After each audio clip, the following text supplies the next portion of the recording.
The scorched plains of Arcanus stretched to the horizon, a testament to centuries of conflict. Captain Saren Valen stood at the edge of a burned-out settlement, her Nightblade squadron behind her, in perfect formation. The evening wind carried the scent of ash and blood, familiar companions in this endless war between the United Alliance and the Vengeance Corps. Captain, Lieutenant Maris Talon, approached her armor, bearing the silver insignia of the Alliance. Scouts report Vengeance movement half a click north. Small contingent, likely reconnaissance. Saren nodded her fingers, tracing the blue-tinted edge of her Eternum blade. The ancient weapon had been passed down through 6 generations of Valen commanders, its crystalline edge never dulling, despite countless battles. "How many?" Saren asked, her voice calm but authoritative. 8, maybe 10, led by a high-ranking officer based on the signal patterns. A smile touched Saren's lips briefly, before vanishing beneath her disciplined demeanor. High-ranking officers meant intelligence. Intelligence meant advantage. The United Alliance had been fighting the Vengeance Corps for so long that most soldiers couldn't remember why the conflict began, only that it must continue. "Prepare an ambush. Standard formation, Delta. I want them alive if possible." "Yes, Captain." Maris turned to relay the orders, then hesitated. "The Council expects results this time. Commander Rexus was explicit about needing prisoners who can talk."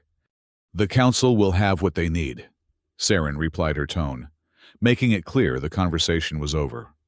As twilight descended on the ruined landscape of Arcanus, Saren positioned her elite squadron in the burned-out shells of what had once been homes. The Nightblade squadron specialized in precision strikes, their reputation for surgical efficiency, making them both feared and respected across Alliance territories. Saren had led them for 7 years longer than any commander before her, earning her the quiet nickname Death's Shepherd among enemy ranks. She crouched behind a fallen pillar, watching the horizon through enhanced optics. The approaching Vengeance Squad moved with the confidence of those who believed themselves unseen.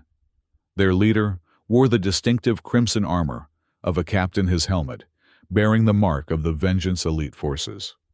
"Hold positions," she whispered into her comm. "On my signal."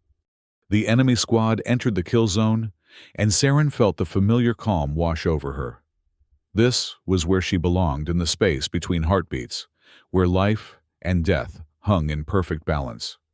Now, her squadron erupted from their hiding places, energy weapons firing with precision at the Vengeance soldiers' legs and arms. Disabling, not killing, following her orders exactly. 3 enemies fell immediately, their cries of pain cutting through the twilight.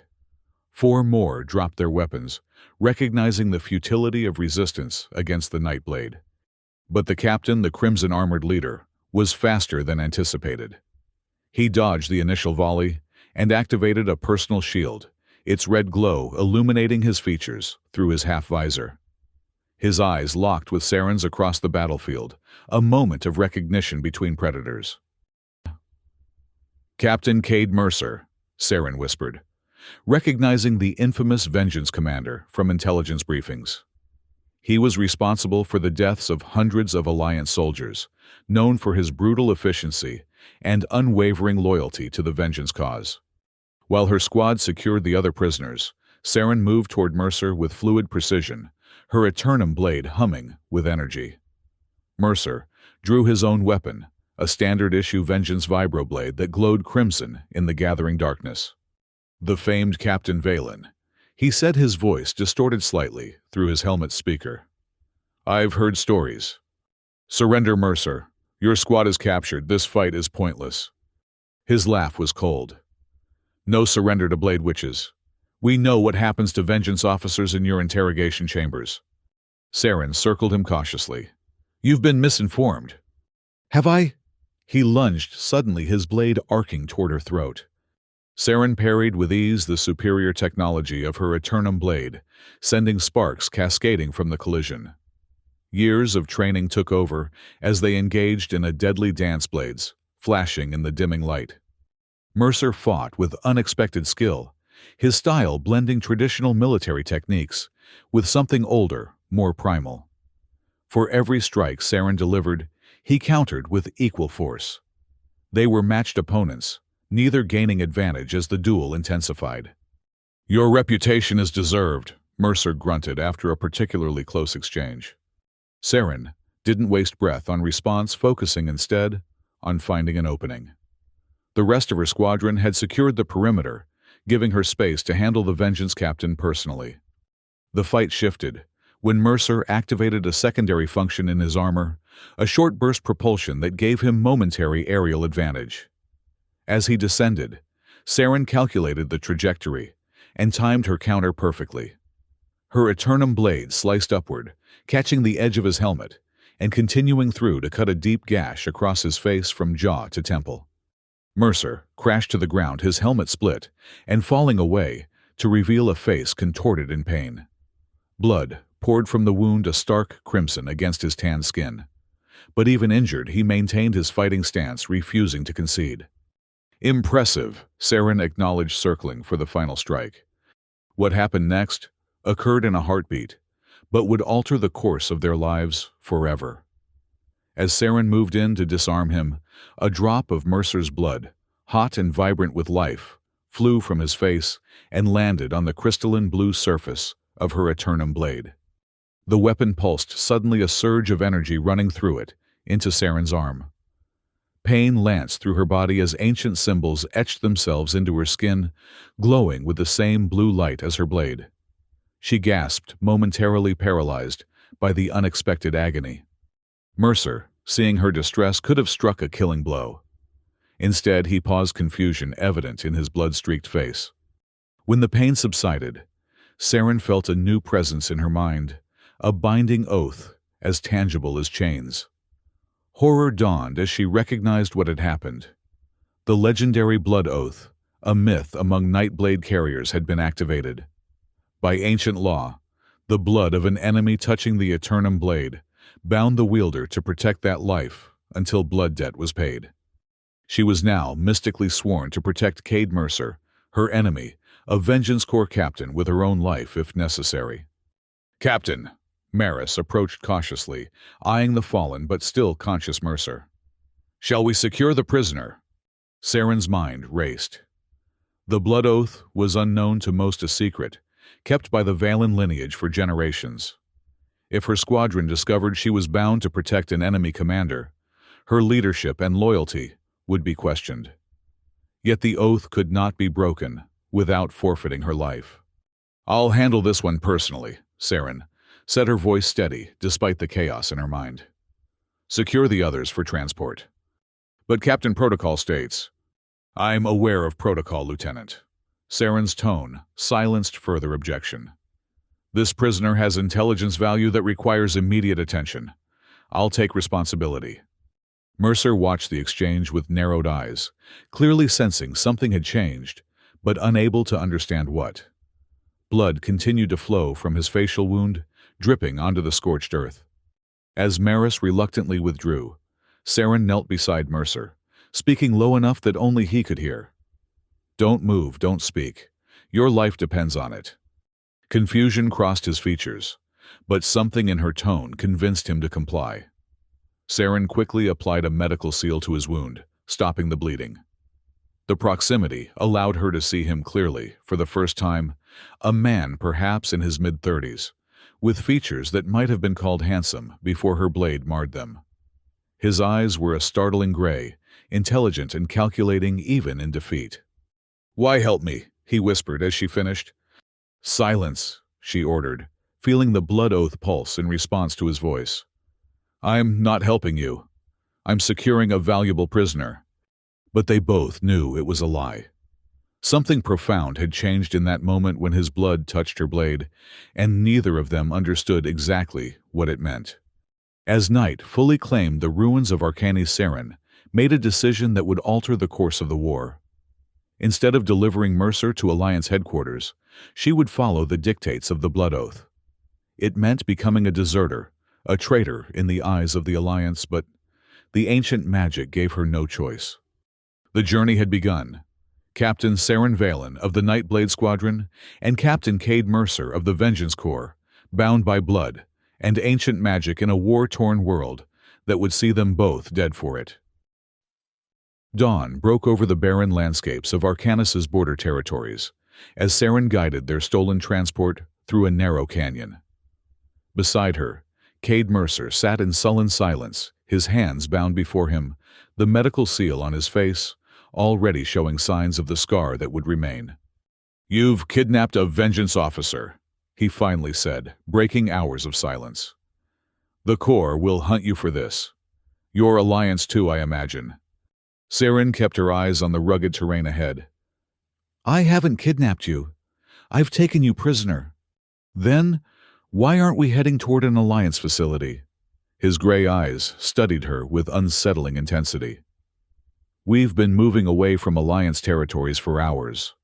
She didn't answer immediately, focusing instead on navigating a particularly treacherous section of the canyon.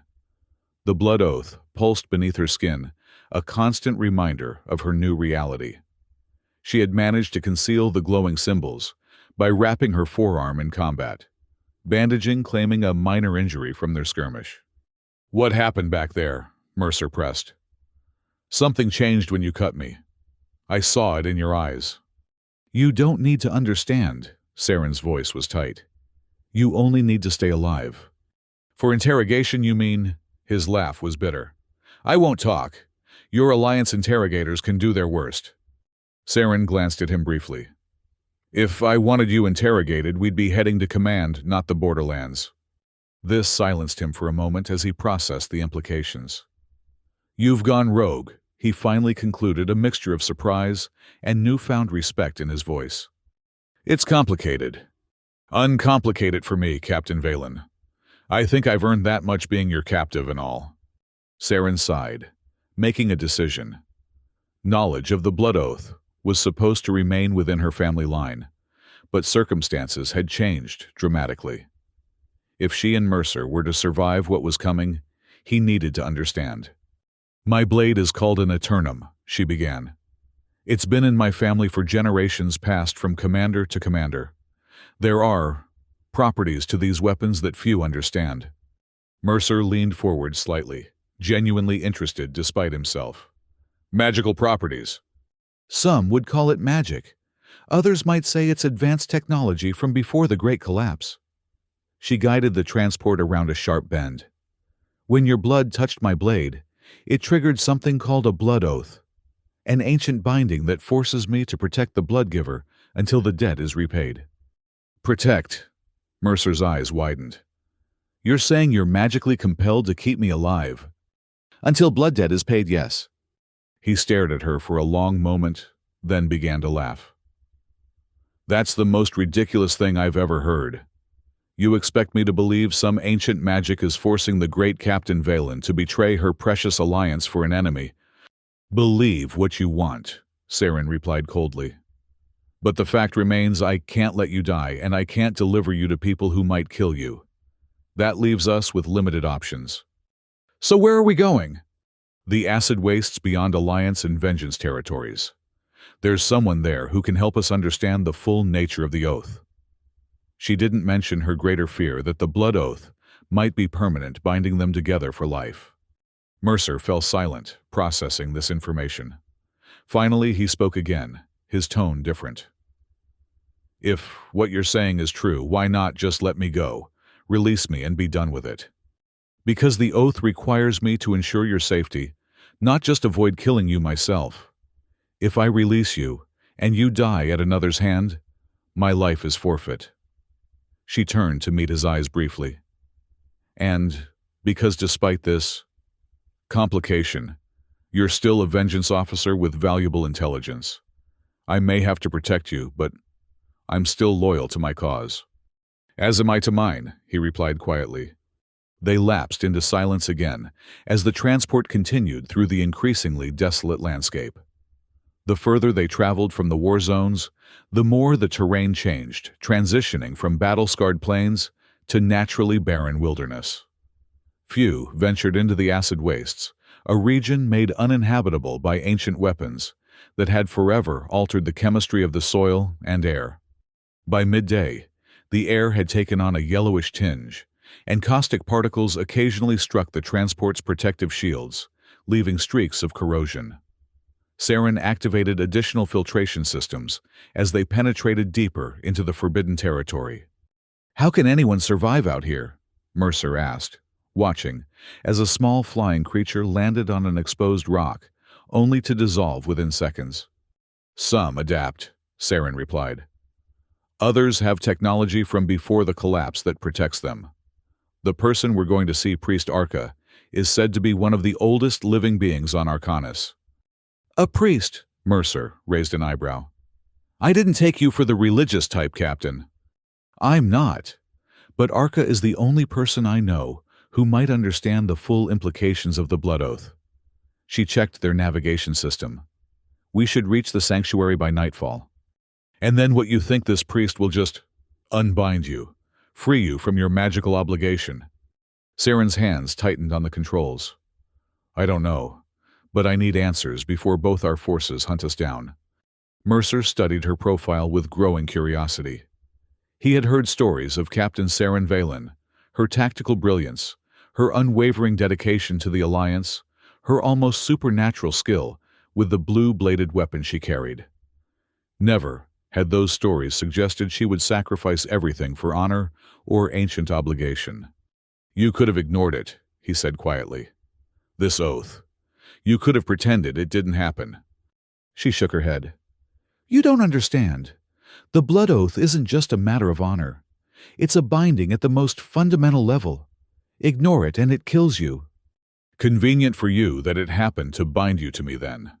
His tone turned bitter again. "A perfect excuse to extract information at your leisure away from official channels." Saren turned to him, her eyes flashing with anger. "You think I wanted this to be bound to an enemy officer? To become a deserter hunted by my own people? This oath has destroyed everything I've worked for." The rawness in her voice gave Mercer pause. Whatever was happening, her distress was genuine. They fell into silence once more, two enemies forced into an impossible alliance by forces neither fully understood. As the toxic day faded into an equally dangerous night, the transport sensors detected a structure ahead, a dome half buried in the caustic sands, its surface made of a material that seemed to repel the corrosive atmosphere. Saren guided them toward an entrance that appeared as they approached a shimmer in the dome's surface, resolving into a doorway. "We're here," she said, powering down the transport's engines. "From this point forward, say nothing unless asked a direct question. Arca values silence and considers unnecessary speech a pollution." Mercer nodded his eyes, fixed on the strange structure. Despite his captivity, curiosity burned within him. Few Vengeance soldiers had ever ventured this deep into the acid wastes and lived to tell of it. Saren checked her weapon, then reached over to remove Mercer's restraints. "Don't try anything," she warned. "Remember, my survival depends on yours now. I won't hesitate to incapacitate you if necessary." He rubbed his wrists, eyes meeting hers. "Noted, Captain." They exited the transport, the air immediately burning their lungs, despite the filtration masks they wore. Saren led them quickly to the entrance, which opened silently at their approach. Once inside, the atmosphere changed dramatically. Cool, clean air replaced the toxic miasma, and soft light emanated from the curved walls. "Captain Valen," a voice echoed around them, seemingly coming from everywhere and nowhere. "You bring blood, not your own, into my sanctuary." Saren removed her mask, gesturing for Mercer to do the same. "Priest Arca," she called, "I seek your wisdom on a matter of the ancient ways." A figure emerged from a corridor ahead, moving with surprising grace for someone who appeared so old. Priest Arca stood nearly 7 feet tall, their body wrapped in flowing robes of a material that shifted colors with each movement. Their face was ageless and androgynous, with eyes that were entirely white without pupil or iris. "The Blood Oath," Arca said, reaching out a long-fingered hand toward Saren. "I feel its binding on you, strong, insistent." The priest's eyes shifted to Mercer.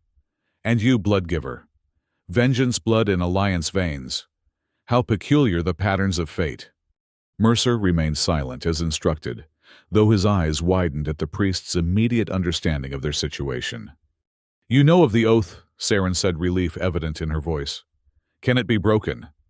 Arca's expression remained impassive. "Follow me, both of you. This discussion requires proper setting." The priest led them deeper into the sanctuary, through corridors that seemed to bend reality slightly, distances appearing shorter or longer than they should be. They eventually entered a circular chamber, with a pool of luminescent liquid at its center, casting everything in a soft blue glow, reminiscent of Saren's blade. "Show me the weapon," Arca commanded. Saren drew her eternum blade, its blue edge, humming faintly in the chamber's special atmosphere. The symbols on her arm began to glow in response, visible now that she had removed the bandaging. Arca circled them slowly, examining both the blade and the markings on Saren's skin. The eternum blades were created in the last days before the collapse, when science and spirit were one discipline. 9 were made. 3 remain. Yours is the most temperamental. "What does that mean?" Saren asked. "It means your blade chose this binding. It saw something in this moment, this contact, that resonated with its purpose." The priest stopped before Mercer, studying his face and the healing wound. "May I touch your scar, blood-giver?" Mercer glanced at Saren, who nodded slightly. "You may," he answered Arca. The priest's cool fingers traced the line of the wound from jaw to temple. A clean cut, skillful, not meant to kill but to disable. "Interesting." Arca turned back to Saren. "Your intention in that moment matters. You did not strike to kill." "No," Saren confirmed. "We needed prisoners for intelligence." "And you," Arca addressed Mercer. "When her blade tasted your blood, what was in your heart?" Mercer frowned, recalling the moment. "Defiance. Respect for a worthy opponent. Resignation that I might die, but determination not to break." A smile touched Arca's lips. "Honor, recognizing honor. This is why the oath activated. Not just blood-touching metal, but the resonance of spirits in harmony despite outward conflict." "But can it be broken?" Saren pressed. "I cannot remain bound to an enemy officer." Arca moved to the luminescent pool, dipping one hand into its glow. "The blood oath can be resolved in 3 ways. First, by the blood-giver willingly sacrificing their life to release the bound. Second, by the bound fulfilling a life debt, by saving the blood-giver from certain death, not of their making. Third, by the blood seal ritual performed at the ancient temple where the eternum blades were forged." Saren and Mercer exchanged glances, both processing these options. "The first is unacceptable," Saren stated firmly. "Agreed," Mercer said dryly. "I'm rather attached to living." "The second seems left to chance," Saren continued. "And where is this temple for the third option?" Arca's expression grew grave. "The Blood Seal Temple lies deep in territory now controlled by the Blood Sigil cult, religious extremists, who broke from both Alliance and Vengeance factions a decade ago. They worship the Eternum technology as divine artifacts, and would kill to possess your blade, Captain." "I've heard of them," Mercer interjected. "Vengeance intelligence reports they've been growing in power, recruiting from both sides of the conflict. They believe blood spilled by Eternum blades opens pathways to other realities," Arca explained. "They are not entirely wrong, but their understanding is corrupted by desire for power. They seek to control what they cannot comprehend." Saren sheathed her blade, decision forming. "Then we go to the Blood Seal Temple. Where exactly is it located?" "Beneath the Red Mountain in what was once called the Crimson Valley." Arca moved away from the pool. "But there is more you should know before you undertake this journey. The Blood Oath has side effects that strengthen over time." "What kind of side effects?" Saren asked, tension evident in her voice. "Emotional resonance, shared sensations, eventually shared thoughts. The longer you remain bound, the more your energies align." The priest's white eyes seemed to see through them. "Already it begins. Have you not felt it, moments of inexplicable understanding? Flashes of emotion, not your own. Saren and Mercer both stiffened, neither willing to admit they had indeed experienced these things during their journey. "How long before these effects become problematic?" Saren asked carefully. "One lunar cycle is typically the threshold for the deeper connections to form." Arca returned to stand before them. "You have perhaps 26 days before your minds begin to blur at the edges." Mercer let out a slow breath.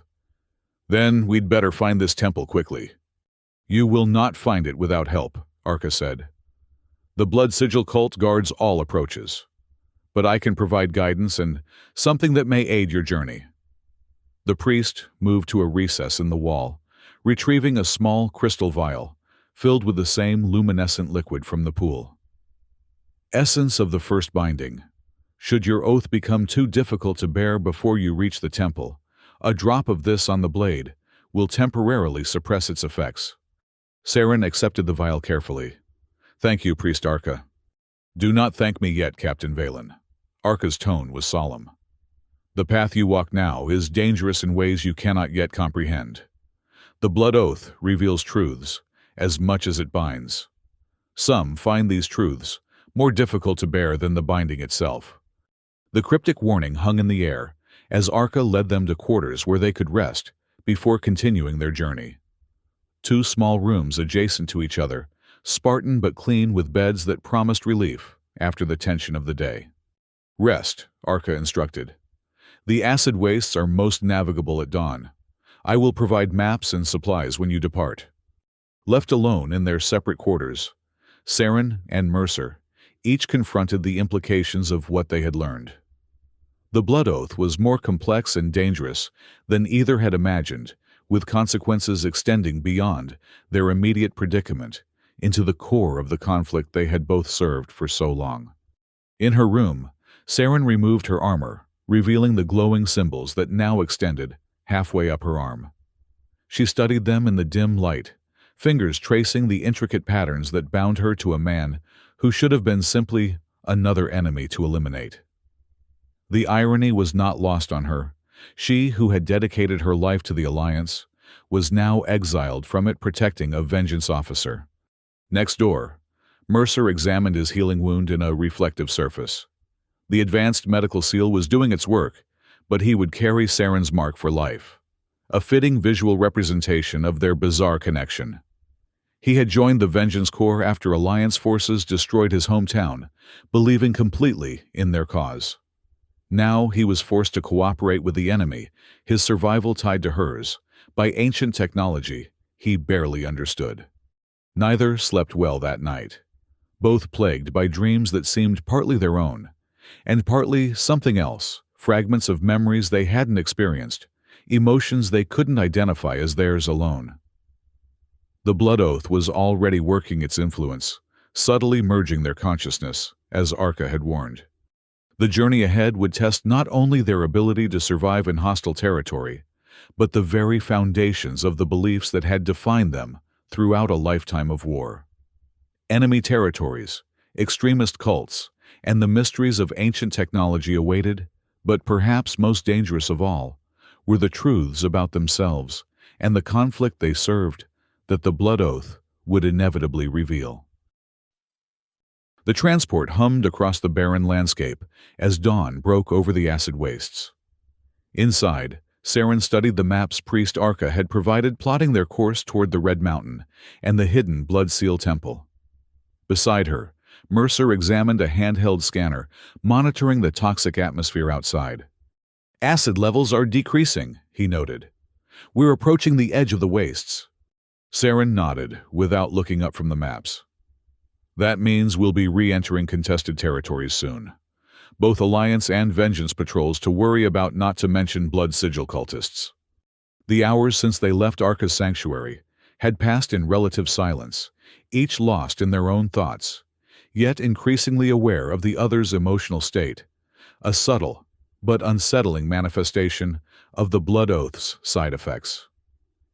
Mercer could sense Saren's underlying anxiety about betraying her command, while she occasionally felt flashes of his curiosity about her and the blade that had changed both their fates. "We should discuss strategy," Mercer finally said, setting aside the scanner. "If we're captured by Alliance forces, what's your plan?" Saren sighed, rolling up the physical map. "I'm officially a deserter now. If we're caught by Alliance patrols, I'll be detained alongside you, court-martialed, and likely executed for treason, especially if they discover I'm bound to protect a Vengeance officer. And if the Vengeance Corps finds us, then I fight to protect you as the oath demands." Her voice carried resignation, "which will only confirm my status as a traitor to the Alliance." Mercer studied her profile, noting the tension in her jaw, the weariness she tried to hide. "You could claim I'm your prisoner, that you're bringing me to a secure location for specialized interrogation. That might work briefly with Alliance forces, but not when they check command channels and find I've been labeled AWOL." She turned to meet his gaze. "What about you? If your core recovers, will you reveal the truth about our situation?" He considered this carefully. "Truth is, I'm not sure what I'd say. A magical sword bound an enemy officer to protect me. Sounds like trauma-induced delusion. But if I don't explain why an Alliance captain is accompanying me," he shrugged, "I'm equally likely to be labeled a collaborator and executed." "So we avoid capture by either side," Saren concluded grimly. "Wonderful odds." They fell silent again as the transport crossed from the acid wastes into the scrubland that marked the beginning of the contested territories.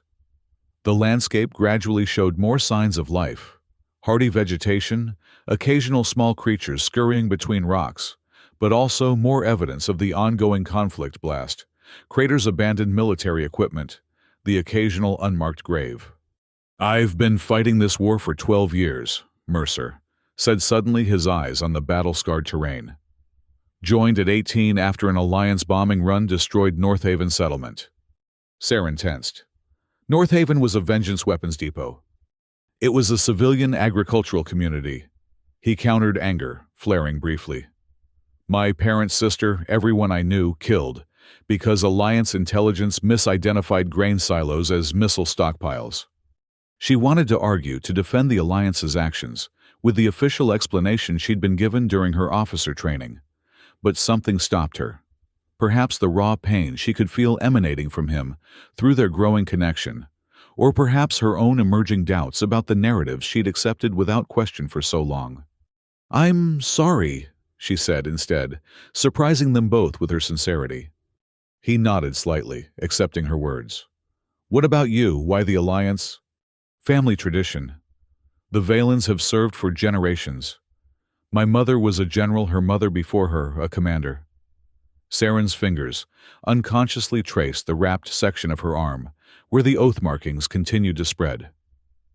"The Eternum blade has been passed down our line since before the collapse. Carrying it is both honor and duty." "And no one warned you about blood-based magical contracts?" There was a hint of dark humor in his voice. "The blood oath is mentioned in family records, but as a rare occurrence from centuries past. I never expected—" She shook her head. "It doesn't matter now. We deal with what is not what should have been." The transport's alert system suddenly chimed, indicating airborne vehicles approaching from the northwest.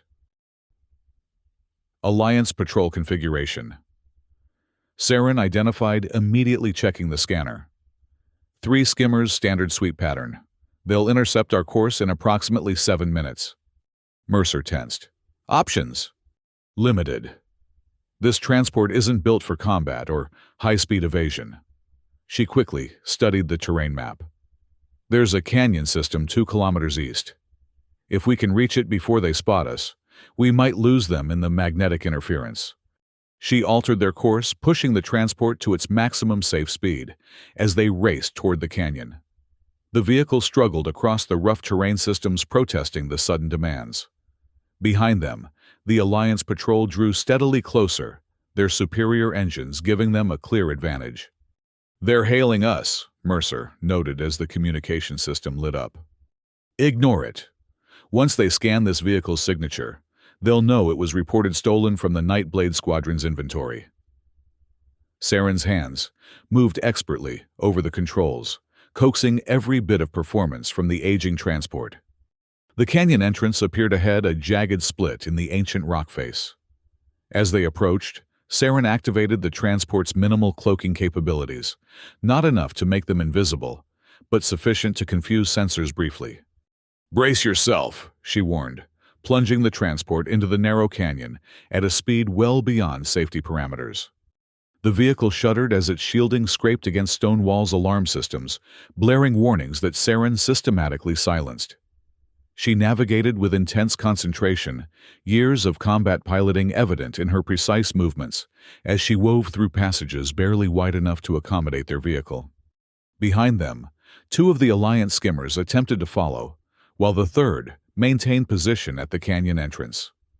Less maneuverable than the transport, but significantly faster, the skimmers struggled with the tight confines and shifting magnetic fields that disrupted their guidance systems.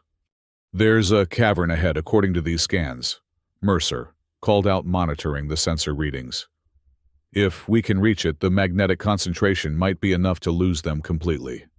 Saren nodded, pushing the transport through a particularly tight passage that sheared off a section of their outer shielding. Warning lights flashed across the control panel, but she ignored them, focused entirely on reaching the cavern Mercer had identified. The passage suddenly widened into a vast underground space, its ceiling lost in darkness, its floor littered with the twisted remains of ancient technology, half buried in sediment. Massive metallic structures rose like skeletal fingers from the cavern floor, disrupting scans and communications. Pre-collapse ruins. Saren breathed, momentarily awed, despite their predicament. This must have been a major installation. "Perfect for hiding," Mercer agreed. "The metallic content in these structures will reflect and scatter their sensor sweeps." Saren guided their transport behind one of the larger structures, powering down all non-essential systems to minimize their energy signature. They sat in near darkness, the emergency lighting casting everything in a dim red glow, as they listened to the distant sound of Alliance skimmers searching the cavern's perimeter. "They're being methodical," Saren whispered, monitoring what limited sensor data they could gather. "Standard search pattern Alpha. It will take them approximately 40 minutes to clear this cavern space." Mercer nodded his military training, allowing him to visualize the pattern. "And they'll have called for backup. We need to find another exit." Saren brought up the partial map they'd managed to scan. "There appears to be a tunnel network connected to the southern end of the cavern. If we can reach it without being detected, we might be able to bypass the patrol completely. Risky. We'd have to cross nearly half a kilometer of exposed ground." "Not necessarily." Saren pointed to the ruins around them. "These structures are connected underground. See these lines? Maintenance tunnels, probably. If they're intact, we could move beneath the cavern floor." Mercer studied the scan with growing respect for her tactical thinking. "It could work, but we'd need to leave the transport behind. It's compromised anyway. They've undoubtedly logged its signature by now." Saren began gathering essential supplies into a pack. "We'll proceed on foot, acquire new transportation once we're clear." They worked quickly, packing water ration packs, medical supplies, and the crystal vial Arca had given them. Saren checked her Eternum blade while Mercer appropriated a standard-issue Alliance sidearm from the transport's weapons locker. A move, Saren noted, but didn't prevent understanding the practicality. Finding an access point to the underground maintenance tunnels proved challenging, but not impossible. A partially collapsed section of flooring near their hiding place revealed a narrow shaft that, according to their scans, connected to the broader tunnel network. "I'll go first," Saren decided, securing her pack. "If it's stable, I'll signal." Mercer caught her arm before she could descend. "Be careful. If something happens to you down there..." The unspoken implication hung between them. If she died, the blood oath would leave him unprotected in hostile territory. But there was something else in his expression too, a concern that seemed to extend beyond mere self-preservation. Saren nodded, surprised to find herself reassuring him. "I'll be fine. The oath won't let me die that easily." She lowered herself into the shaft using the ancient rungs embedded in its side. The metal groaned, but held her weight as she descended into darkness. After about 20 meters, the shaft opened into a broader tunnel, its walls lined with cables and conduits that still pulsed faintly with energy after centuries of abandonment. "Clear," she called up softly. "The tunnel's intact." Mercer followed, descending more carefully due to his larger frame. When he reached the bottom, they activated low-level illumination devices and consulted their scanner. "The tunnel runs parallel to our intended exit," Saren observed. "Approximately 3 kilometers of walking." "Better than being captured," Mercer replied, falling into step beside her as they began their journey through the ancient passages. The tunnels were a testament to pre-collapse engineering, remaining functional despite centuries of neglect. Occasional chambers housed machinery, whose purpose they could only guess at, while junction points offered glimpses of a broader network extending far beyond their immediate needs. As they walked, the sounds of the Alliance search party grew distant, eventually fading entirely. In the relative quiet, broken only by their footsteps and the subtle hum of ancient systems conversation, emerged more naturally than it had before. "What do you know about the Blood Sigil cult?" Saren asked her mind, returning to the obstacles ahead. Mercer frowned. "Not much beyond basic intelligence briefings. Religious fanatics obsessed with blood symbolism and ancient technology. They started recruiting heavily from both Alliance and Vengeance ranks about 3 years ago. That timing coincides with the discovery of an Eternum artifact in the Southern Territories," Saren noted. "A fragment of what might have been a fourth blade." "You think there's a connection?" "It seems likely. Arca mentioned 9 blades originally created. Mine is one of 3 known to remain." She ducked beneath a low-hanging conduit.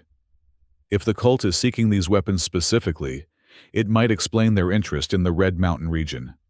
"And why they'd want to kill us and take your blade," Mercer added grimly. They continued in thoughtful silence for a time, each processing the growing complexity of their situation. What had begun as a simple ambush and capture mission had evolved into something that potentially threatened the balance of power in the ongoing conflict. "Do you ever wonder why we're still fighting?" Mercer asked suddenly. "The war has gone on for nearly a century. Does anyone remember how it started?" Saren hesitated before answering. "Officially, the Alliance maintains that Vengeance, separatists attacked civilian populations in the northern settlements demanding autonomy and resources." "Interesting," Mercer replied. "Vengeance history teaches that Alliance forces attempted to eradicate cultural practices in the outer territories, leading to a defensive uprising." "Both can't be true," Saren said, a note of discomfort in her voice. "Or both could be partially true, twisted over generations to justify continued conflict." Mercer's tone was thoughtful, rather than accusatory. "Have you ever questioned the narratives you were given?" The question struck at something Saren had been increasingly wrestling with since the Blood Oath had forced her outside the rigid structure of Alliance command. "I am a soldier. My duty is to carry out orders, not question the philosophical underpinnings of the conflict." "You're more than a soldier," Mercer countered. "You made a choice to honor an ancient oath rather than deliver an enemy officer for interrogation. That's not the action of someone who blindly follows orders." Before Saren could formulate a response, their scanner emitted a soft alert. They had reached the tunnel section closest to the southern exit. Above them, a vertical shaft similar to the one they'd entered by led upward toward the surface. "No signs of pursuit," Saren confirmed, scanning their surroundings. "We should be clear to emerge." The climb up was more challenging than their descent had been, the ancient rungs less stable in this section. When they finally reached the surface, they emerged into the fading light of early evening in a small ravine some distance from the main canyon where they'd entered the cavern system. "We've bypassed the patrol area completely," Saren noted with satisfaction, consulting her portable navigation system. "The Red Mountain is approximately 200 kilometers southeast of our position." "Too far to travel on foot through contested territory," Mercer observed. "We need transportation." "There's a trading outpost 30 kilometers east," Saren said, recalling the maps Arca had provided. "Neutral territory technically. We might find something there." Neutral territory is a fiction, Mercer replied skeptically. Every outpost has informants from both sides. We'll be recognized. Saren considered their options. Not if we alter our appearance and approach carefully. I have alliance credits that we'll spend anywhere. We get in, acquire transportation, get out. Minimal interaction. With no better alternative, they set out toward the trading outpost, following deer paths and dry stream beds to avoid the main routes where patrols might spot them. The land became gradually more hospitable as they moved away from the acid wastes, with greater vegetation and wildlife, suggesting they were approaching more habitable regions. Night had fully fallen by the time they made camp in a sheltered hollow, too exhausted to continue without rest. They ate sparingly from their ration packs, conscious of the need to conserve supplies for the uncertain journey ahead.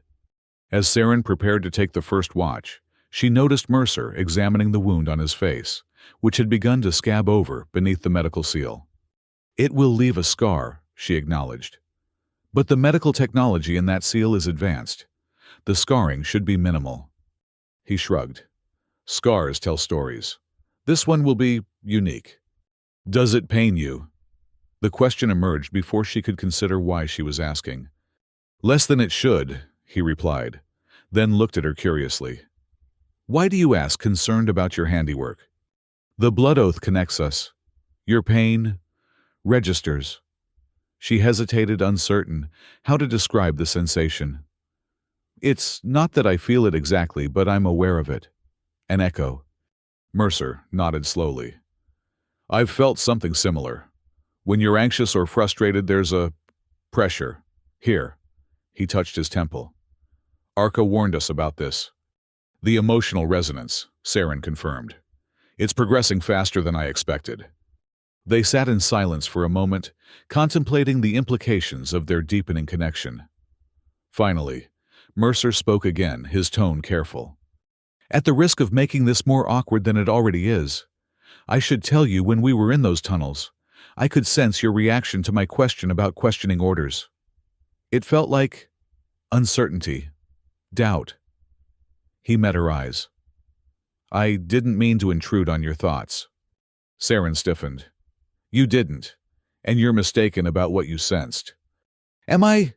He didn't press further, but his expression suggested he knew better. "Get some rest," she said effectively, ending the conversation. "I'll wake you for second watch." As Mercer settled into an uneasy sleep, Saren maintained her vigilance, scanning the darkness for threats, while her mind wrestled with uncomfortable questions. The blood oath wasn't just forcing her to protect an enemy. It was gradually eroding the barriers between them, making it impossible to maintain the emotional distance she'd relied on throughout her military career. Worse, Mercer's observations had been correct. The further she moved from Alliance territory and influence, the more questions surfaced about the conflict she'd dedicated her life to. Had she been fighting for truth and protection of innocence, as she'd always believed? Or had she been an unwitting enforcer of propaganda, perpetuating a war whose original causes had been lost to time and deliberate obfuscation? She glanced at her Eternum blade, its crystal edge faintly luminescent even in darkness. Perhaps this was part of what Priest Arca had meant, that the blood oath revealed truths as much as it bound. If so, the path ahead promised to be even more challenging than she had anticipated, threatening not just her life and freedom, but the very foundations of her identity and purpose. The night deepened around them, stars emerging in a sky untouched by the petty conflicts of the world below. Tomorrow would bring new dangers, but for now, in this moment of forced pause, Saren allowed herself to acknowledge the possibility that everything she had believed might be built on shifting sands. The trading outpost of Crosswind Haven appeared on the horizon by midday, a sprawling collection of mismatched structures, surrounded by a high wall of salvaged materials. Vehicles of various origins were visible in the exterior lot. Civilian transports, modified military craft, and trading caravans all gathered in uneasy proximity. Saren and Mercer observed from a ridge overlooking the settlement, having spent the morning preparing their disguises. They had used plant dyes to darken their hair and mud to alter the apparent contours of their faces. Their military attire had been modified to resemble the practical gear of wasteland scavengers, with insignias removed and fabrics distressed to hide their origins. "Remember, we're partners in a salvage operation," Saren reminded Mercer. "Survivors from the Red Lake settlement collapse, looking for transportation to continue our route eastward. No military background, no affiliations. We speak only when necessary." Mercer nodded, adjusting the cloth that partially concealed his healing facial wound. "And if we're separated?" "The northern gate in 1 hour. If either of us doesn't arrive, the other continues to the Blood Seal Temple alone." She checked her concealed weapon. "Though the blood oath would make that complicated for me." They made their final approach to Crosswind Haven, with the casual wariness of experienced wastelanders, joining a small group of traders, entering through the main gate. The guards performed cursory checks, more interested in contraband than identities. Inside the settlement, buzzed with a controlled chaos, typical of neutral outposts. Merchants hawking goods from crude stalls, information brokers holding court in shadowed corners, repair technicians working on everything from ancient communication devices to modern weapon systems. Saren led them through the crowded main thoroughfare, her eyes constantly scanning for threats or opportunities. The blood oath pulsed beneath her skin, a persistent reminder of her obligation to protect Mercer, who followed close behind. They located the vehicle market in the southern quadrant, where various transports were displayed for sale or trade. Most were civilian models, slow, but reliable, with a few modified military dropouts, offering better speed at the cost of greater visibility to patrols. "That one," Mercer murmured, nodding toward a mid-sized desert skimmer with sand-colored plating. "Range of about 500 kilometers before refueling, decent subterranean navigation system. The modifications look solid." Saren assessed the vehicle with a critical eye. "Expensive, but worth it if the capabilities match the appearance." They approached the merchant, a heavy-set woman with augmented vision implants, who watched them with calculating interest. "Interested in the D-47, she asked, patting the skimmer's hull. "Best sandcrawler in the quadrant. Just upgraded the filtration system last week." "What's the asking price?" Saren inquired, maintaining the rough accent she'd adopted for their cover. 12,000 credits firm, the merchant replied, "or equivalent in pre-collapse tech or medical supplies." Saren made a show of considering the offer, though she'd already decided to pay. The Alliance credits she carried would cover it, and time was more valuable than money in their current situation. 10,000, she countered. "The stabilization looks original, and that control panel has been rewired at least twice." The merchant grinned, revealing metal-reinforced teeth.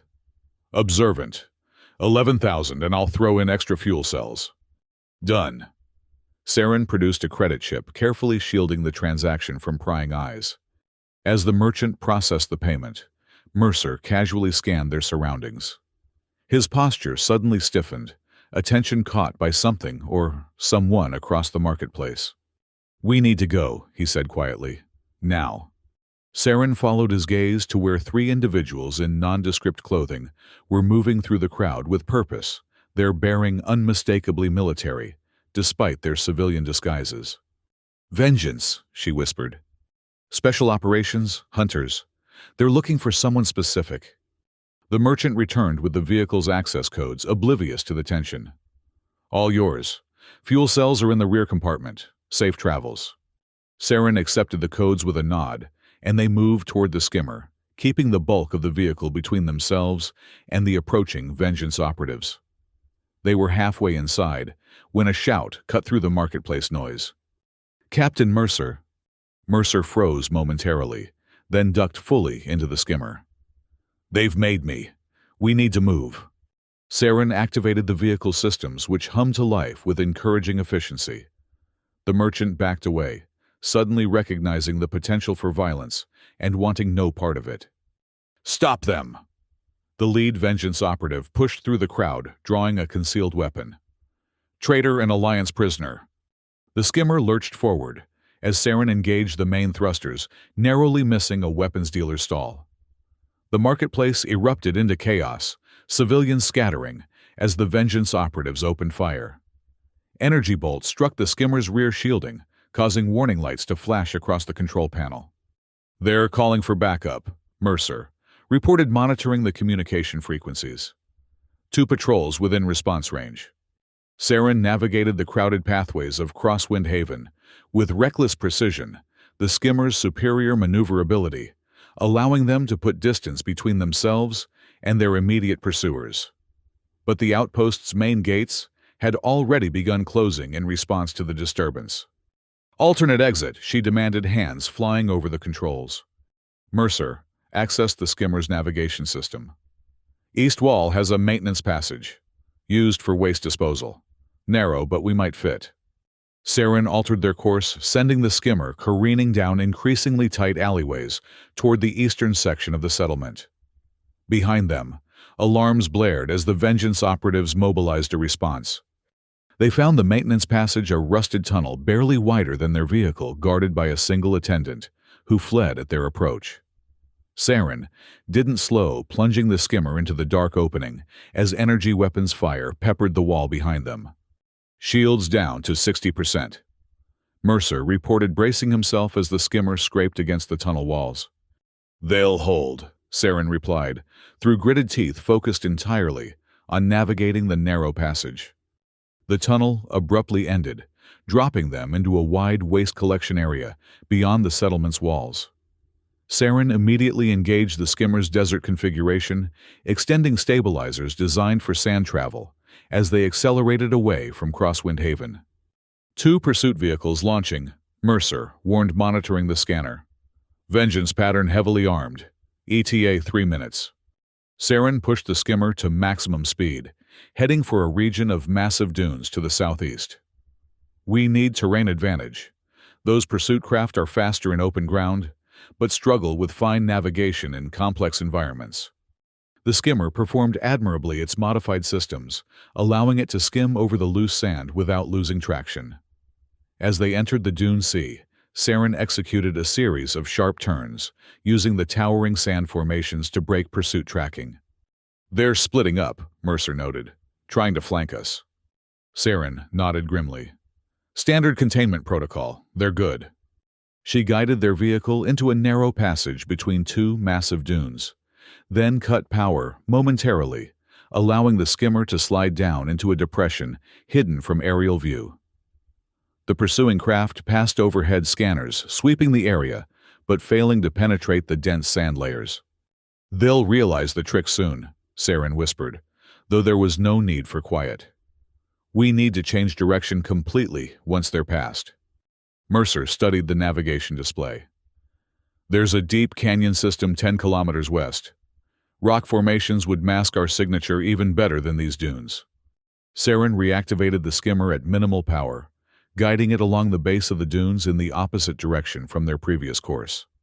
They moved in silent tension, monitoring the pursuers' patterns as they systematically searched the dune sea. "They're calling in additional resources," Mercer reported, listening to encrypted channels, his Vengeance code still accessed. "They've identified us both. Priority targets." "How much did they say?" "Enough. They know I'm traveling with an Alliance officer. They're assuming I've been compromised or turned." His expression darkened. "They're authorized to eliminate both of us." Saren absorbed this information, adjusting their route slightly to maximize cover. "Your Corps doesn't believe in rescuing captured officers. Not high-ranking ones with access to sensitive intelligence," Mercer replied matter-of-factly. "The protocol is elimination to prevent information extraction. I'd have done the same in their position." The casual acceptance of such a policy disturbed Saren more than she expected. The Alliance had similar protocols, though they were seldom discussed openly. Another parallel between enemies that suggested the differences between them might be more superficial than fundamental. They reached the canyon system. As dusk approached, descending into a labyrinth of ancient riverbeds carved through red stone. The skimmer's lights illuminated towering rock formations and narrow passages, a natural maze that offered both protection and peril. We should be able to lose them completely here, Saren noted, reducing speed to navigate the complex terrain. But we'll need to find a secure location to rest and recalibrate our route to the Red Mountain. Mercer pointed to a narrow opening in the canyon wall ahead. There. Scan shows a cavern large enough for the skimmer with only one entrance. Defensible. Saren guided the vehicle through the opening, which widened into a modest cavern as promised. They powered down to essential systems, only preserving energy, while maintaining minimal life support and perimeter monitoring. In the sudden quiet, the tension of their escape caught up with them. Saren leaned back in the pilot's seat, exhaling slowly as the adrenaline began to fade. Beside her, Mercer checked the wound on his face, which had begun bleeding again during their frantic escape. "Here," she said, retrieving a medical kit from their supplies. "Let me." He hesitated briefly before nodding, turning his face toward her as she carefully removed the blood-soaked covering. The wound had partially reopened along the deepest section, the medical seal compromised by sweat and exertion.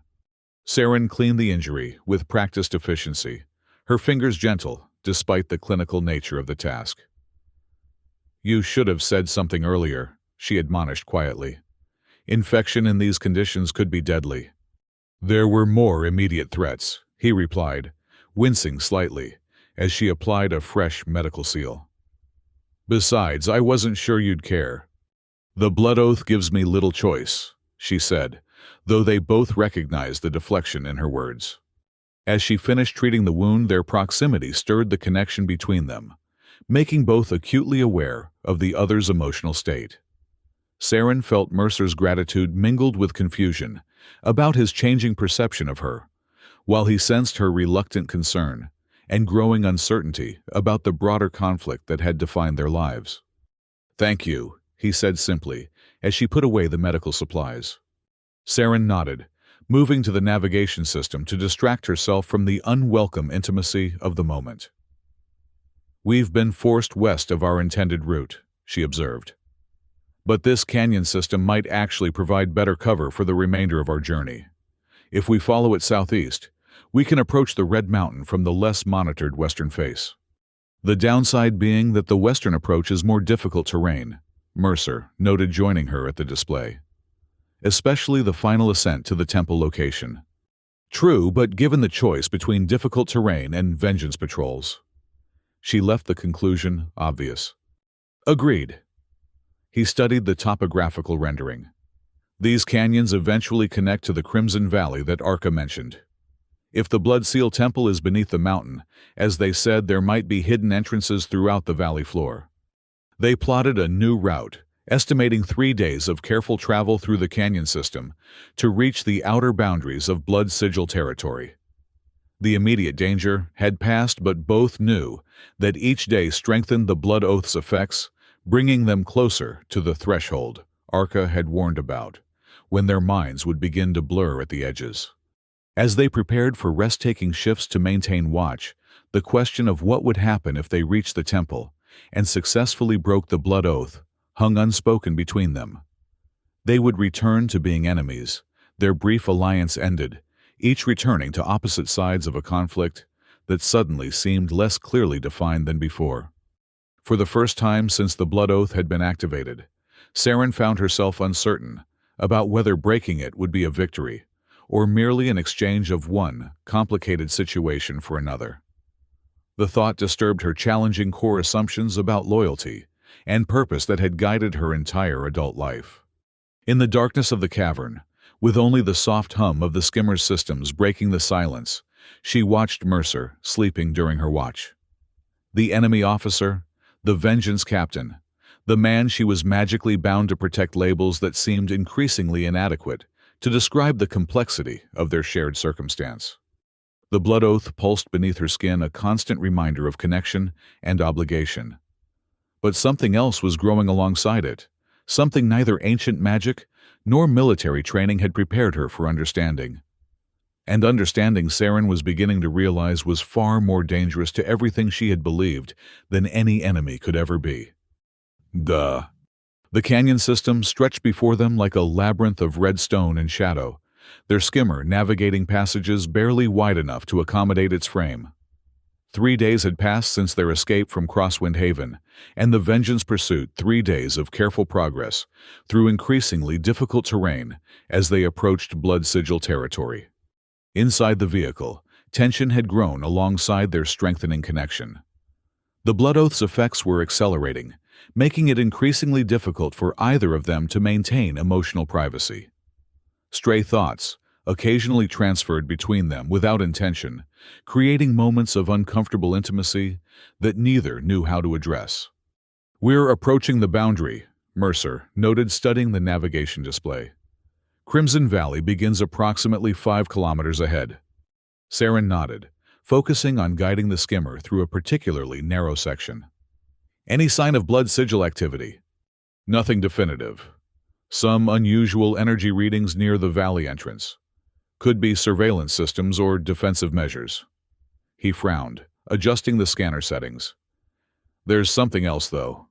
Atmospheric anomalies consistent with artificial weather patterns." "Weather manipulation," Saren's brow furrowed. "That's restricted technology even for military applications." "The Blood Sigil aren't known for respecting restrictions," Mercer continued scanning. "If they've activated weather control systems in the valley, it suggests they're protecting something valuable." "Or hiding something," Saren added. The canyon gradually widened as they approached the valley entrance, the stone walls transitioning from natural formations to what appeared to be ancient, deliberate constructions. Massive pillars carved directly from the cliff face supported overhanging structures that might once have been observation platforms or defensive positions. "Pre-collapse architecture," Mercer observed. "Similar to ruins documented in the Northern Territories." "The civilization that created the Eternum Blades," Saren confirmed. "This entire region must have been significant to them." They slowed the skimmer as they reached the final approach to Crimson Valley, the passage opening to reveal a vast expanse enclosed by towering red cliffs on all sides. But instead of the clear view, they expected a churning wall of crimson mist obscured everything beyond the immediate entrance. The atmospheric anomaly, Saren realized, bringing the skimmer to a halt. "It's not just weather manipulation, it's a deliberate barrier." Mercer activated additional scanning systems attempting to penetrate the strange fog. Composition includes suspended metallic particles, possibly derived from the surrounding rock. It's disrupting standard scanning frequencies. "Can we navigate through it?" Saren asked. "Unlikely without specialized equipment. Visibility would be near zero, and the particles might damage our filtration systems." He studied the readings with growing concern. "There's something else. Energy patterns within the mist suggest it might be reactive." "Reactive how?" Before Mercer could answer, movement at the periphery of the mist caught their attention. 3 figures emerged clad in red robes with intricate metallic embroidery that caught the light. Their faces were obscured by masks fashioned to resemble stylized blood drops, with only their eyes, visible eyes that fixed immediately on the skimmer. "Blood Sigil priests," Mercer identified quietly. "Elite rank based on the metalwork in their robes." The central figure raised a hand and the mist behind them parted slightly, creating a corridor of relative clarity. It was clearly an invitation or a trap. "Options," Saren asked, her hand moving instinctively to her Eternum blade. Mercer considered briefly. "Limited. We can't bypass the valley, it's the only approach to the temple location. If we retreat, they'll likely send pursuit. And based on what Arca told us, they'll be particularly interested in your blade. So we accept their invitation and remain vigilant," Saren concluded. "At least this way, we might learn more about what we're facing." She guided the skimmer forward, slowly approaching the waiting priests. As they drew closer, the central figure stepped forward, raising both hands in what appeared to be a ritual gesture. "Stop here," Mercer advised. "Let them establish contact on their terms. The Blood Sigil are obsessed with ceremony." Saren halted the vehicle at a respectful distance, powering down the main drive, but keeping essential systems ready for rapid activation if needed. They exited cautiously, standing beside the skimmer as the priests approached. "Pilgrims to the Sacred Valley." The central priest spoke, voice distorted by the mask. or trespassers seeking that which is not theirs to claim. Saren felt Mercer's subtle warning through their connection. Let him handle the initial exchange. He had more knowledge of the cult's customs. "Neither pilgrim nor trespasser," Mercer replied formally. "We seek the Blood Seal Temple on a matter of ancient obligation." The priest's head tilted slightly. "Ancient obligations speak plainly of your purpose." Mercer glanced at Saren silently, asking permission to reveal the truth. She nodded slightly, knowing there was little point in deception when the blood sigil would likely recognize the Eternum blade regardless.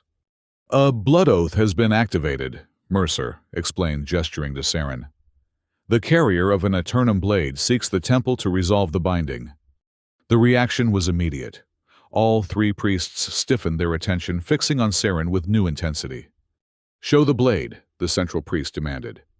Saren hesitated, then slowly drew her Eternum blade, its blue crystalline edge humming faintly in the charged atmosphere. The symbols on her arm glowed visibly through her clothing in response. The priests dropped to one knee in unison, heads bowed. "The blade of endless night," the central priest whispered reverently. "The third shard returns to its birthplace." They remained kneeling for a long moment before rising again. "You will follow," the priest commanded. "The crimson mist parts only for those guided by the faithful. Your vehicle must remain here." Saren and Mercer exchanged glances, both aware of the risk in abandoning their transportation and only means of escape. But the blood oath left them little choice. They needed the temple to resolve their situation. "We accept your guidance," Saren said, gathering essential supplies into packs they could carry. The priests led them toward the mist corridor, which remained ominously clear amidst the swirling crimson fog. As they passed the threshold into the valley proper, Saren felt the Eternum blade pulse, strongly resonating with something in the environment. "The blade recognizes its home," the central priest observed. "It has been centuries since an Eternum has returned to the valley." The mist closed behind them as they progressed, sealing off the return path. Within the corridor, the air was surprisingly clear, though tinged with a metallic taste that caught in the throat. The ground beneath their feet transitioned from natural stone to an ancient road paved with materials that faintly echoed their footsteps. "How far to the temple?" Saren asked, after they had walked in silence for nearly a kilometer. "Distance is irrelevant within the crimson mist," the priest replied cryptically. "The path reveals itself according to worthiness and need." Mercer caught Saren's eye, a silent communication passing between them.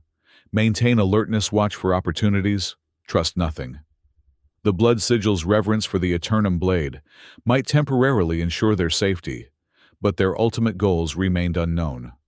As they proceeded deeper into the valley, structures began to emerge from the mist, ancient buildings in various states of decay, some still bearing traces of once magnificent architecture. Occasionally, other robed figures would appear briefly, before vanishing again into the crimson fog, going about unknown business. "The blood sigil have established a permanent settlement here," Mercer observed quietly to Saren. "Far more extensive than intelligence reports suggested. The sacred valley shelters all who serve the blood truth." The priest responded, hearing the comment, despite Mercer's low tone. "Our numbers grow as the prophesied time approaches." "What prophesied time?" Saren asked. The priest turned to regard her through the expressionless mask. "The convergence, when all 9 Eternum blades will return to their birthplace, and the barriers between realities will dissolve. It is written in the blood texts that the third blade, yours, would be the harbinger." Saren felt a chill despite the temperate air. Religious fanaticism combined with powerful ancient technology was a dangerous combination. If the blood sigil believed her arrival fulfilled some prophecy, it might make their eventual departure significantly more complicated. They continued through the settlement, which gradually grew more densely populated.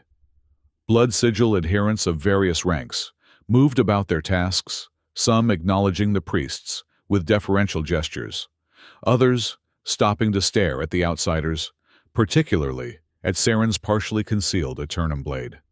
Finally, they arrived at the center of the valley, where the mist thinned enough to reveal their true destination. The red mountain loomed above them, its scarlet stone veined with metallic deposits that caught the diffuse light. At its base, an enormous structure had been carved directly into the mountainside, a temple facade of incomprehensible scale, its entrance large enough to accommodate vessels much bigger than their abandoned skimmer. Ancient symbols covered every surface, similar to those now etched into Saren's skin by the blood oath. Massive statues flanked the entrance, weathered figures holding what appeared to be eternum blades, their expressions solemn and eternal. The Blood Seal Temple, the central priest announced with reverence. Birthplace of the Nine Shards, nexus of realities, sanctuary of the blood truth. As they approached the monumental entrance, dozens of blood sigil adherents emerged from the surrounding structures, forming a corridor through which they passed. The adherents began a low, rhythmic chanting that seemed to make the very air vibrate in resonance. "What exactly happens now?" Mercer asked the priest, discomfort evident in his voice.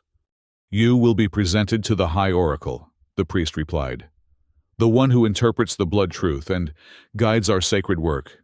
It is the Oracle who can perform the ritual you seek to resolve your blood oath." They passed through the massive entrance into a cavernous interior space, illuminated by an unnatural crimson light that seemed to emanate from the stone itself. The temperature dropped noticeably, the air taking on the quality of deep, subterranean environments. Their footsteps echoed in the vast chamber, despite the continuing chants of the adherents who had followed them inside. The central space of the temple featured a circular platform raised above the main floor, surrounded by 9 equidistant pillars. Each pillar bore a niche that appeared designed to hold an eternum blade, with only one currently occupied a black-bladed weapon that pulsed with dark energy. "The first shard," the priest explained, gesturing to the black blade. "Recovered 3 years ago from the northern ruins. It awaits its siblings in the Circle of Convergence." Saren's blade hummed more insistently in response to its proximity to the other eternum, the symbols on her arm glowing brightly enough to be visible through her clothing. She felt a strange pull toward the circle, a compulsion that she recognized as external to her own will. "Careful," Mercer whispered, sensing her reaction through their connection. "Something's influencing you through the blade." Saren nodded, almost imperceptibly, fighting against the strange attraction. Years of military discipline allowed her to resist, though the effort left her momentarily disoriented. The priests led them past the Circle of Convergence toward a raised dais at the far end of the chamber. There, seated upon a throne carved from the same red stone as the mountain itself, waited a figure different from the other adherents. The High Oracle wore robes of deep crimson, interwoven with metallic threads that seemed to flow like liquid with each movement.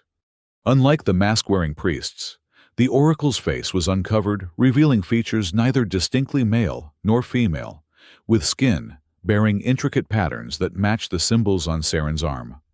"Approach carrier of the third shard." The Oracle commanded voice, resonating with unnatural depth. "Let us see what fate has brought to our sacred halls." Saren stepped forward, Mercer close behind her. The connection between them had intensified in this place, making them acutely aware of each other's emotional states. Mercer's caution and protective instinct flowed through the bond, reinforcing Saren's own wariness. "High Oracle." The central priest announced, "These outsiders come seeking resolution of a blood oath. The third shard has tasted blood and bound its carrier to protect the blood-giver." The Oracle's eyes widened, revealing irises of metallic gold that caught the crimson light. "A blood oath, after so many centuries." A smile spread across their features. "The text of Convergence speaks of this, the binding that precedes awakening." The Oracle rose, descending from the dais with fluid grace, to circle Saren and Mercer, examining them with unsettling intensity. "Show me the binding marks," they commanded Saren. With reluctance, Saren removed her outer garment, revealing her arm, where the glowing symbols had spread from wrist to shoulder. The oracle traced the patterns with a fingertip, the touch sending uncomfortable energy through Saren's body. "Perfect manifestation," the oracle murmured. "The blood connection is strong." Their gaze shifted to Mercer, focusing on the healing wound across his face. "And marked by the blade itself. Most auspicious." "We were told you could perform a ritual to break the oath," Saren said, maintaining a respectful but firm tone. "The blood seal ritual." The oracle's expression shifted subtly. "Break such limited understanding. The blood oath is not a chain to be broken, but a bridge between souls. The blood seal ritual does not destroy this connection. It transforms it." "Transforms it how?" Mercer asked, speaking for the first time since entering the temple. "The blood bond evolves from compulsion to choice," the oracle explained. "The protection mandate remains but born of will, rather than magical obligation. Free will restored, yet connection preserved." Saren exchanged a glance with Mercer, uncertainty passing between them. This was not the clean resolution they had hoped for, but perhaps the best they could expect from ancient magic that had never been fully understood. "When can this ritual be performed?" Saren asked. The oracle returned to the throne, settling into it with ceremonial precision. "Preparations must be made. The circle must be readied offerings, prepared energies aligned. 3 days hence, when the crimson star aligns with the temple apex." 3 days, Mercer repeated, concern evident in his voice. Saren understood his worry. They were approaching the threshold Arca had warned about, when their minds would begin to blur at the edges. 3 more days of strengthening connection might push them beyond the point of maintaining separate identities. "The bloodbound will be given quarters befitting their sacred status," the oracle declared. "They will be attended, their needs met as we prepare for the ritual." At a gesture from the oracle, a new group of adherents approached these, wearing simpler robes of dark red. They bowed respectfully, then indicated that Saren and Mercer should follow them. "Until the appointed time," the oracle said in dismissal, "reflect on the nature of your bond. Its purpose extends beyond your understanding, serving the greater convergence that approaches." The adherents led them from the main chamber through a series of corridors that descended deeper into the mountain. The architecture transitioned from ceremonial grandeur to more practical spaces, though still impressive in scale and craftsmanship. They were shown to adjacent chambers carved from the living rock, furnished simply but comfortably, with beds, washing facilities, and seating areas. The rooms connected through an archway, allowing them to remain in proximity, as the blood oath demanded. "Food and drink will be brought," one of the adherents informed them. "You are honored guests, but must remain within these chambers, unless escorted by the faithful. This is for your protection, as much as ours." After the adherents departed, closing the heavy door behind them, Saren and Mercer were finally alone for the first time since entering Blood Sigil territory. The relief of temporary privacy washed through their connection, a shared sentiment that needed no words. "Honored guests or valuable prisoners?" Mercer observed quietly, testing the door to confirm it was indeed locked from outside. "Both, I suspect." Saren removed her pack, placing it on one of the stone benches.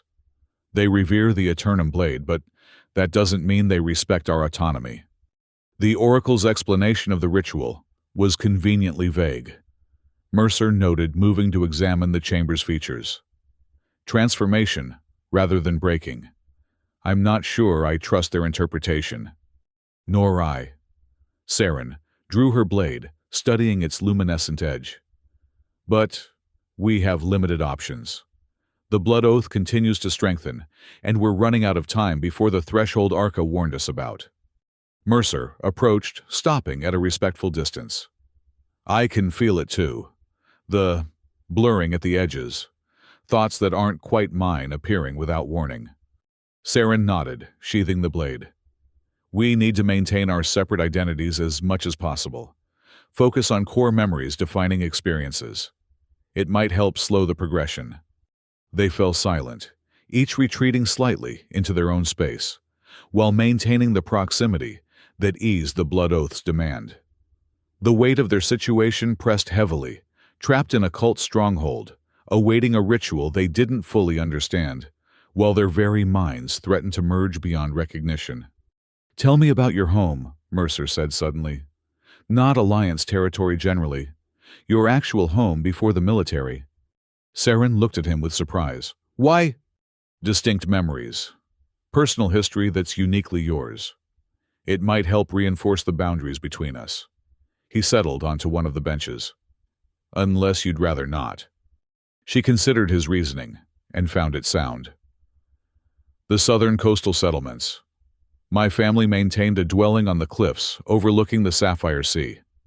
My earliest memories are of watching Alliance vessels patrolling the waters, their lights visible at night from my bedroom window."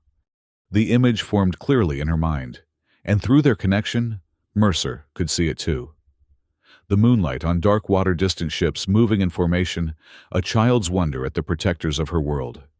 "It's beautiful," he said quietly. "It was." She sat on the opposite bench. "The settlement was destroyed in a vengeance bombing run when I was 12.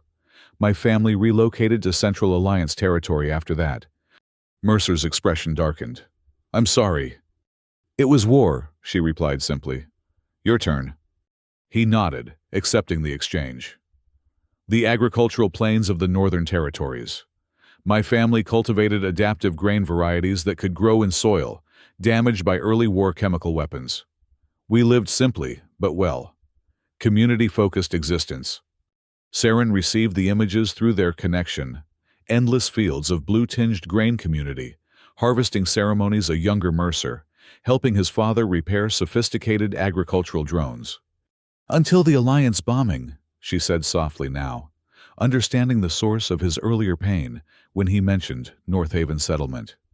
"Until then," he confirmed. "After that there was only the Vengeance Corps. Revenge given structure and purpose."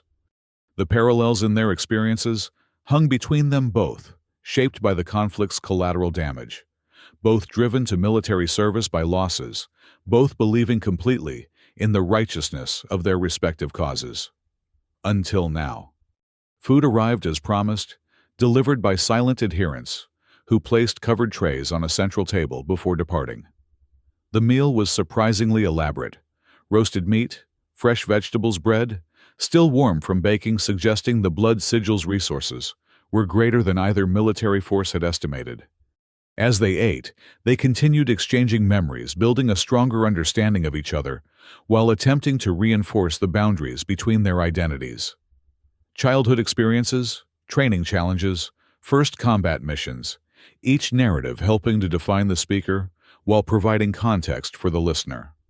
"It's strange," Mercer observed as they finished their meal.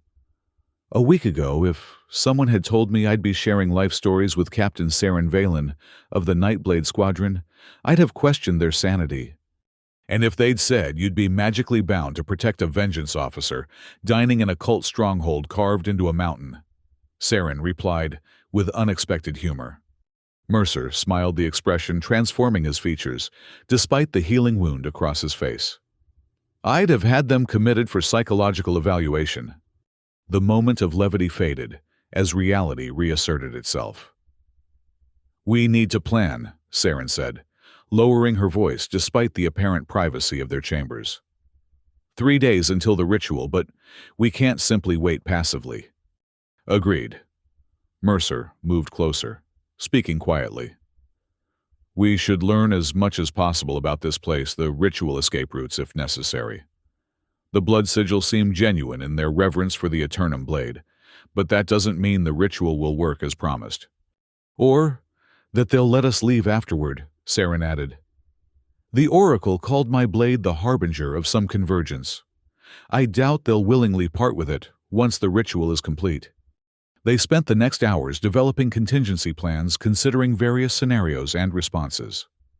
The process was more efficient than either had experienced in strategic planning sessions, with their respective commands, the Blood Oath, allowing them to grasp each other's thinking, with minimal explanation, building on ideas seamlessly. As artificial night fell within the mountain temple, indicated by the dimming of the ambient light, exhaustion finally claimed them. They retreated to their separate sleeping areas, maintaining the connection through the open archway between chambers. Saren lay awake, watching shadows play across the stone ceiling. The blood oath pulsed beneath her skin, a constant reminder of the unnatural bond that had forever altered her path. 3 days until the ritual that might restore their autonomy, while preserving some form of the connection that had against all expectation become something other than a burden. Across the archway, she could sense Mercer's consciousness gradually succumbing to sleep. His dreams began to form at the edges of her awareness, fragments of memory and emotion that threatened to pull her into his unconscious mind. She focused on her own thoughts, creating mental barriers against the intrusion, while still maintaining the protective link the oath demanded.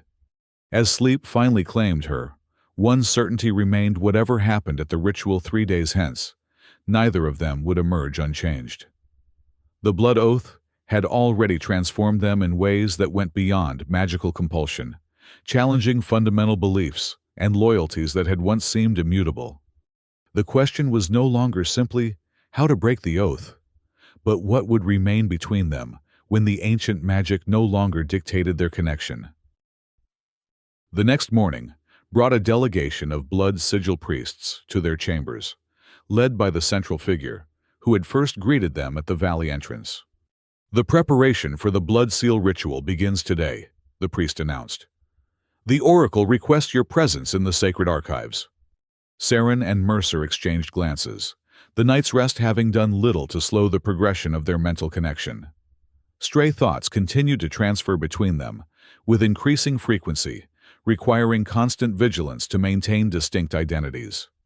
"What happens in these preparations?" Saren asked, as they followed the priests through the temple corridors. "Education," the priest replied. "The blood seal ritual requires understanding of its purpose and history. Participants must enter with knowledge, not ignorance." They descended deeper into the mountain through passages that grew increasingly ornate walls, covered with intricate carvings, depicting historical scenes, or perhaps mythological ones. Many featured figures wielding what appeared to be eternum blades in various contexts, battle ceremony healing. "The Ninth Age Chronicles," the priest explained, noticing their interest in the carvings. "The final era, before the Great Collapse, when the eternum technology reached its pinnacle." They finally arrived at an immense circular chamber, lined with shelving that reached from floor to ceiling, each shelf filled with ancient texts, data crystals, and artifacts. At the center stood a large table of polished stone, where the High Oracle waited, surrounded by scrolls and activated holographic displays. "Welcome, Bloodbound," the Oracle greeted them. "Today we begin your education in the true nature of the Eternum Blades and the blood oath that connects you." The Oracle gestured to the displays, which showed rotating images of 9 distinct blades each, with unique characteristics, but sharing the same basic crystalline structure. "The 9 shards created in the final days of the Ninth Age," the Oracle began. "Not merely weapons, but keys to the spaces between realities. The ancients discovered that blood, the fundamental carrier of life essence, could temporarily bridge these spaces when combined with the crystalline resonance of the eternum material." Saren studied the display, recognizing her own blade among the 9. What was their purpose? Why create weapons that bind their wielders? "Protection was their primary function," the Oracle explained. "But not in the limited military sense, you understand. The ancients faced extinction from forces beyond conventional reality, entities that could only be perceived, let alone engaged, through the blood consciousness link." The display shifted to show historical scenes, similar to those carved in the corridor battles, against shadowy entities that seemed to defy physical laws.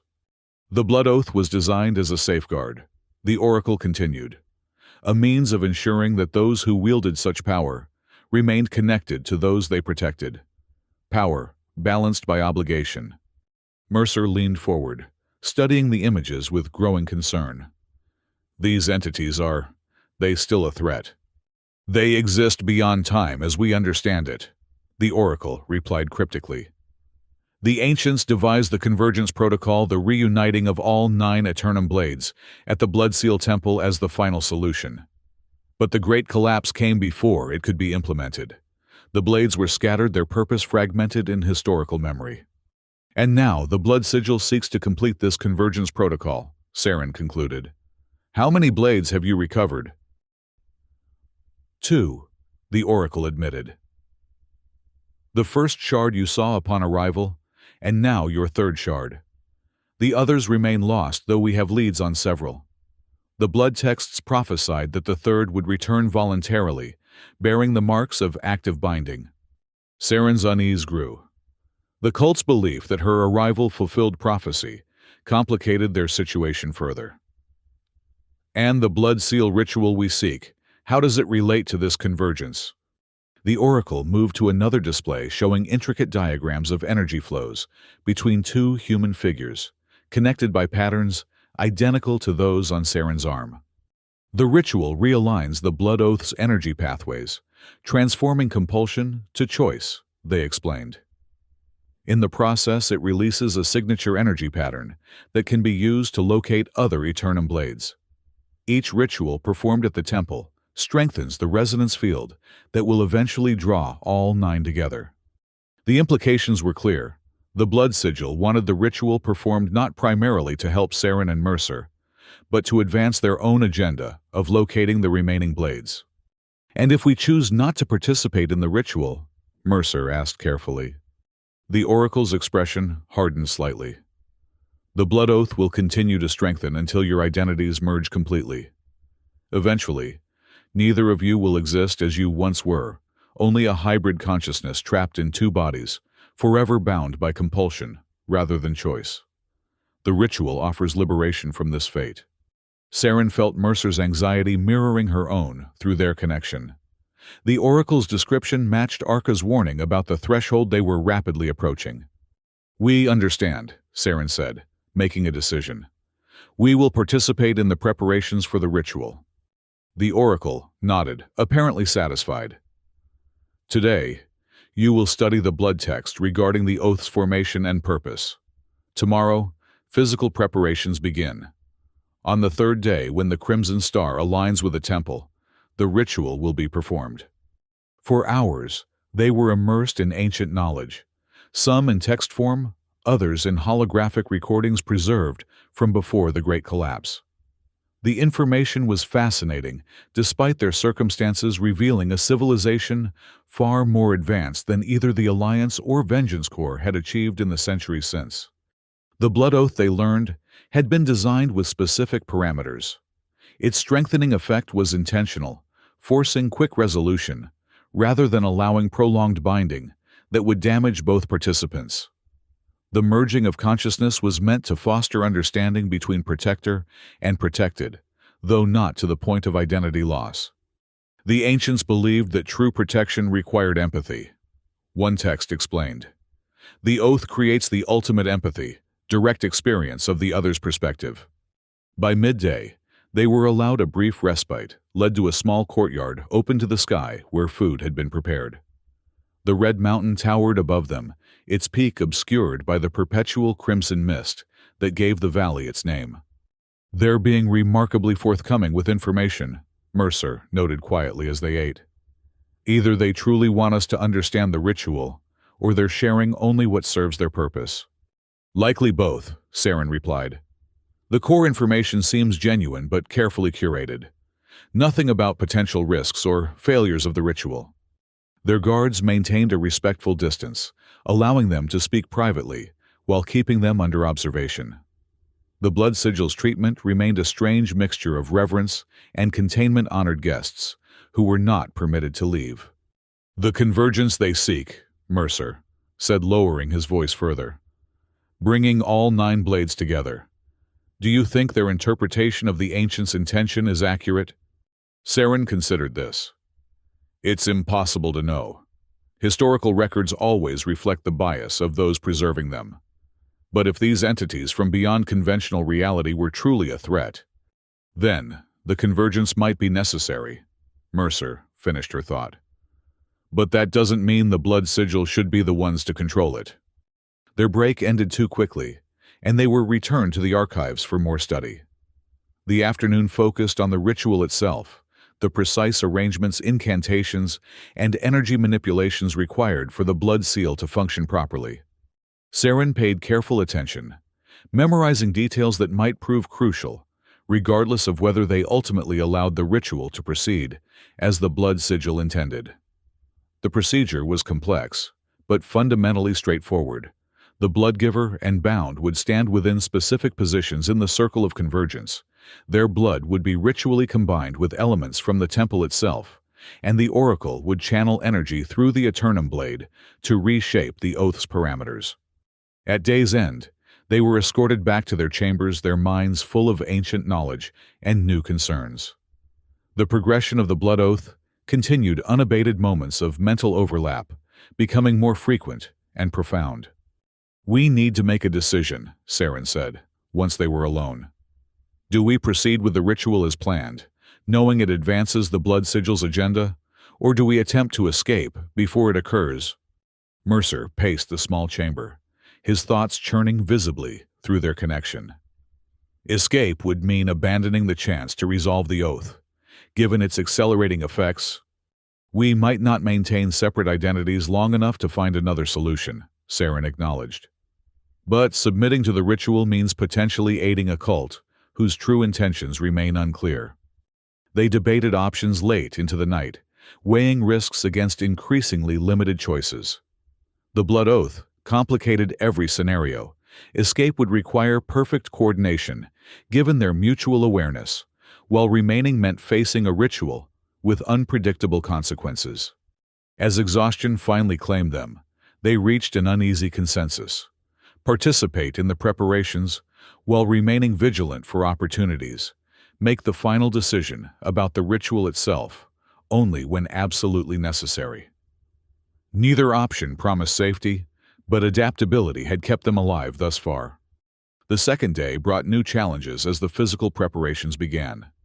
They were led to a purification chamber, deep within the mountain where natural hot springs created pools of mineral-rich water. The body must be cleansed before blood ritual, their priestly guide explained. Immerse separately, then together. The minerals will prepare your blood for the energy transformation. The pools steamed in the cool chamber air, their surfaces gleaming with metallic traces from the mountain's unique composition. Saren and Mercer were given simple white garments, for the immersion offering minimal modesty, while allowing maximum contact with the purifying waters. They complied with the instructions, entering separate pools initially. The water was hot, but not uncomfortable, with a strange tingling quality that seemed to penetrate beyond skin to affect the blood itself. Saren felt the symbols on her arm respond, glowing more intensely beneath the surface. After the prescribed time, they were directed to a central, larger pool for the combined immersion. This presented a new level of intimacy. Neither had anticipated physical proximity, while their mental connection continued to strengthen. They entered the shared pool with careful distance between them, but the blood oath pulled like a physical force, demanding closer proximity. The mineral water amplified the connection, making resistance increasingly difficult. "I feel it," Mercer said quietly, the water lapping at his shoulders. "The boundary thinning further." Saren nodded, experiencing the same sensation. Their separate consciousnesses were beginning to overlap in ways that went beyond stray thoughts or emotional awareness. Core memories were becoming shared experiences, as though they had lived each other's lives. "Focus," she reminded him, reaching for his hand beneath the water. Physical contact, sometimes making the mental boundaries easier to maintain, counterintuitive though it seemed. "Remember who you are, Cade Mercer, Vengeance Captain, Northern Territories." He gripped her hand, his eyes closed in concentration. "Saren Valen, Nightblade Commander, Eternum Carrier, Southern Coastal Origin." The ritual continued for an hour, the priests chanting softly from the chamber's perimeter. When they finally emerged from the pools, the blood oath's manifestation had changed. The symbols on Saren's arm, now matched by faint corresponding marks, appearing on Mercer's uninjured arm. "The equalization begins," the head priest observed with satisfaction. "The blood prepares for transformation." They were given new garments, ceremonial robes, similar to those worn by the blood sigil adherents, but in pure white rather than crimson. The rest of the day passed in ritual preparations, specific foods to consume, meditations to practice, ancient texts to memorize for the ceremony itself. By nightfall, both were physically exhausted, but mentally hyper-alert, the purification process having amplified their awareness of each other and everything around them. Returning to their chambers offered little relief as the blood oath continued its relentless progression toward the threshold Arca had warned about. "Tomorrow," Mercer said as they sat in the dim light of their chambers. "The crimson star aligns with the temple and the ritual occurs." Saren nodded, studying the now matching symbols on their arms. "We proceed as planned. Participate in the ritual but remain prepared to act if necessary. And afterward, if the ritual succeeds in transforming the oath, rather than breaking it completely." His question carried layers of implication neither had fully addressed. "We deal with that reality when it comes," she replied. "One challenge at a time." The final preparations had left them with an unexpected gift, a clearer understanding of the temple's layout and security patterns. Throughout the day, they had been escorted through previously unseen sections, building a mental map they both now shared through their connection. If escape became necessary, they were better prepared than before. As they settled into their separate sleeping areas for the final night before the ritual, the question of what would follow hung heavily between them. The war continued beyond the valley's crimson mist, their respective forces likely still searching for them. Return to those previous lives seemed increasingly complicated, not merely because of the blood oath's effects, but because of how their perspectives had shifted. "Saren," Mercer's voice came softly through the darkness. "Whatever happens tomorrow, thank you for honoring the oath. You could have fought it, delivered me to Alliance interrogators, accepted whatever consequences came. You didn't. The oath gave me no choice," she replied, though they both knew it wasn't entirely true. She had made decisions that prioritized the oath's fulfillment over her military duty choices that went beyond mere magical compulsion. "Still, thank you." She didn't respond directly, but through their connection, her acknowledgement reached him, a complex mixture of resignation, duty, and something neither was ready to name that had grown alongside the oath's progression. Sleep came reluctantly that night, dreams intermingling between them, despite their best efforts to maintain separation. The threshold Arca had warned of was no longer approaching. They were crossing it, their identities beginning to blur in ways that made individual consciousness increasingly difficult to maintain. Tomorrow would bring either resolution or a new phase of their strange journey. Either way, they would face it as neither fully separate individuals nor a completely merged consciousness, but something unprecedented, an alliance forged in blood and ancient magic, transformed by understanding that neither had sought, but both had ultimately embraced. The day of the ritual dawned with unusual clarity, the perpetual crimson mist thinning enough to allow true sunlight to penetrate the valley. According to the priests who came to escort them, this was the final sign of the Crimson Star's alignment with the temple, a celestial conjunction that occurred only once every 7 years. Saren and Mercer were brought to specialized preparation chambers, where their bodies were adorned with ritual markings that complemented the oath symbols, now visible on both their arms. The markings, applied with brushes, dipped in a metallic substance that caught the light, like liquid silver, traced energy pathways across their skin, according to ancient diagrams. "The channels through which the blood seal will transform your connection," explained the acolyte, applying the markings. "From compulsion to choice, from obligation to alliance." Neither spoke much during these preparations, communication flowing silently between them through their now profound connection. They had crossed Arca's threshold during the night. Individual thoughts remained distinct, but the boundary between separate consciousness had thinned to transparency. Each experienced the other's perspective simultaneously, with their own, creating a dual awareness that was disorienting but increasingly manageable as they adapted. By midday, They were brought to a chamber adjacent to the main ritual space, the circle of convergence they had seen upon arrival.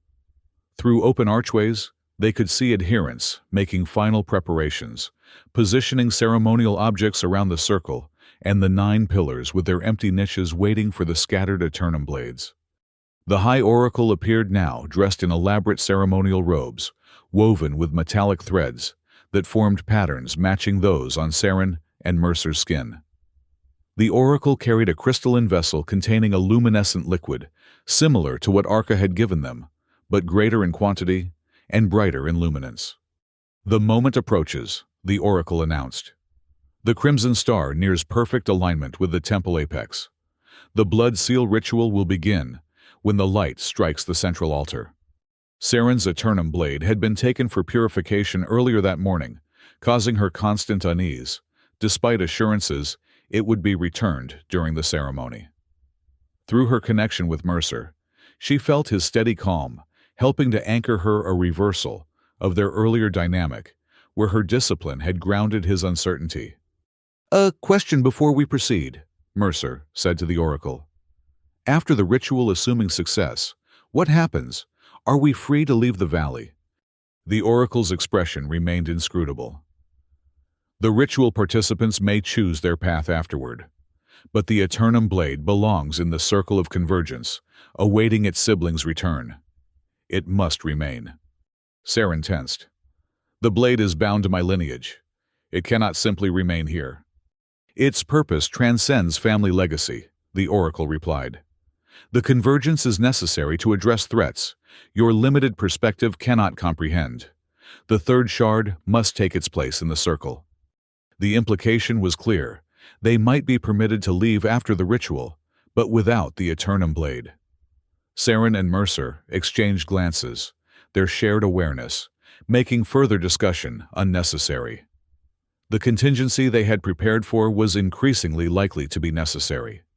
Before further conversation could occur, a beam of crimson-tinged sunlight pierced the chamber from above. The alignment had begun. Adherents moved with practiced precision, taking positions around the circle of convergence, as soft chanting filled the space. "It is time," the Oracle declared. They were led into the main chamber, where the central circular platform now bore elaborate inscriptions that glowed with the same blue luminescence as Saren's blade. The Eternum weapon itself waited on a small altar at the circle's center, humming with energy that intensified as Saren approached.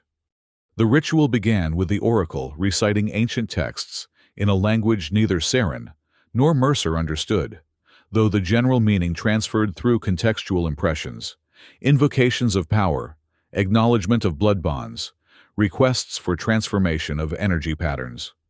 They were positioned at opposite sides of the circle, facing each other across the platform. The black-bladed first shard pulsed in its niche as the ceremony progressed, seeming to respond to the Oracle's words and the proximity of its sibling weapon. "Now the blood offering that seals transformation," the Oracle announced, producing an ornate knife with a crystalline blade, similar to Eternum material, but smaller and darker in hue. Saren and Mercer each extended their marked arms as instructed. The Oracle made precise incisions along the oath symbols, collecting the resulting blood in the crystalline vessel, until both contributions mingled within. The combined blood began to glow, as the Oracle added the luminescent liquid, creating a mixture that pulsed in rhythm with both the first and third shards. This mixture was then poured in a careful pattern around the Eternum blade on the central altar, forming symbols that matched those on Saren and Mercer's arms. "The channels are prepared," the Oracle intoned. "The alignment reaches perfection. The transformation may now commence." Saren felt the pull of her blade from across the circle, an almost physical sensation drawing her forward.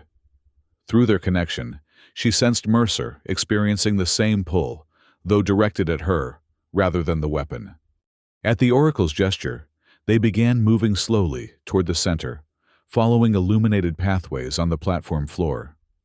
The chanting of the adherents grew more intense, the energy in the chamber building palpably, as the ritual reached its climax. They met at the central altar, standing on either side with the Eternum blade between them. The oracle raised both hands, channeling energy that caused the crimson light from above to focus directly on the blood mixture surrounding the blade. Blood, given blood bound. The oracle's voice resonated throughout the chamber. Compulsion transforms to choice, obligation to alliance. The blood seal forms anew. Saren and Mercer reached for the Eternum blade simultaneously, their hands meeting on its hilt, as instructed. The weapon flared with blinding blue light, the energy surging through their bodies via the pathways marked on their skin. The sensation was neither pain nor pleasure, but something transcendent, a reconstruction of the bond between them at its most fundamental level. Through their merged consciousness, they experienced each other completely in that moment, every memory, motivation, fear, and hope laid bare. The war that had defined their lives appeared from both perspectives, simultaneously revealing manipulations and falsehoods that had perpetuated the conflict beyond any rational purpose. As the energy surge reached its peak, the blood oath markings on their arms pulsed one final time before transforming the glowing blue symbols, fading to silvery scars that retained the pattern but no longer emitted light or magical compulsion. The oracle's voice penetrated the haze of shared consciousness. It is done. The blood seal is complete. The third shard may now take its place in the circle of convergence, and the blood-bound stand transformed, connected by choice rather than compulsion. The ritual's energy began to dissipate, the crimson light receding as the celestial alignment passed its zenith. Saren and Mercer remained at the central altar, still touching the Eternum blade between them, gradually becoming aware of their surroundings once more. The first thing Saren noticed was the difference in the connection between them. The blood oath's compulsive nature had indeed transformed. She no longer felt magically obligated to protect Mercer, yet the awareness of him remained. Their consciousness had separated back into distinct individuals, but with a bridge between them that could be accessed by choice, rather than existing as an involuntary state. The second thing she noticed was the expectant silence that had fallen over the chamber. The oracle stood before them, hand extended clearly, waiting for the Eternum blade to be relinquished for placement in its designated niche among the 9 pillars. The ritual is complete, the oracle stated. The third shard must now join the first in the circle of convergence, awaiting the return of its siblings. Saren maintained her grip on the blade, feeling Mercer's steady support through their transformed connection. "Thank you for performing the blood seal ritual," she said carefully. "The oath has indeed been transformed as promised." "Then, complete the sacred process." The oracle responded, a note of command entering their voice. "The blade must take its place." "The blade returns with us," Saren countered firmly. "It has fulfilled its role in your ritual, provided the energy signature you need to locate others. That is sufficient contribution to your convergence." The oracle's expression darkened. "The prophecy is clear. The third shard remains in the temple." Around the chamber, adherents shifted positions, subtly moving to block potential exits. The atmosphere had changed from ceremonial reverence to tense confrontation in moments. "We are grateful for your assistance," Mercer added, his tone respectful but firm. "But as the bloodgiver in this bond, I support Captain Valen's decision regarding her ancestral weapon."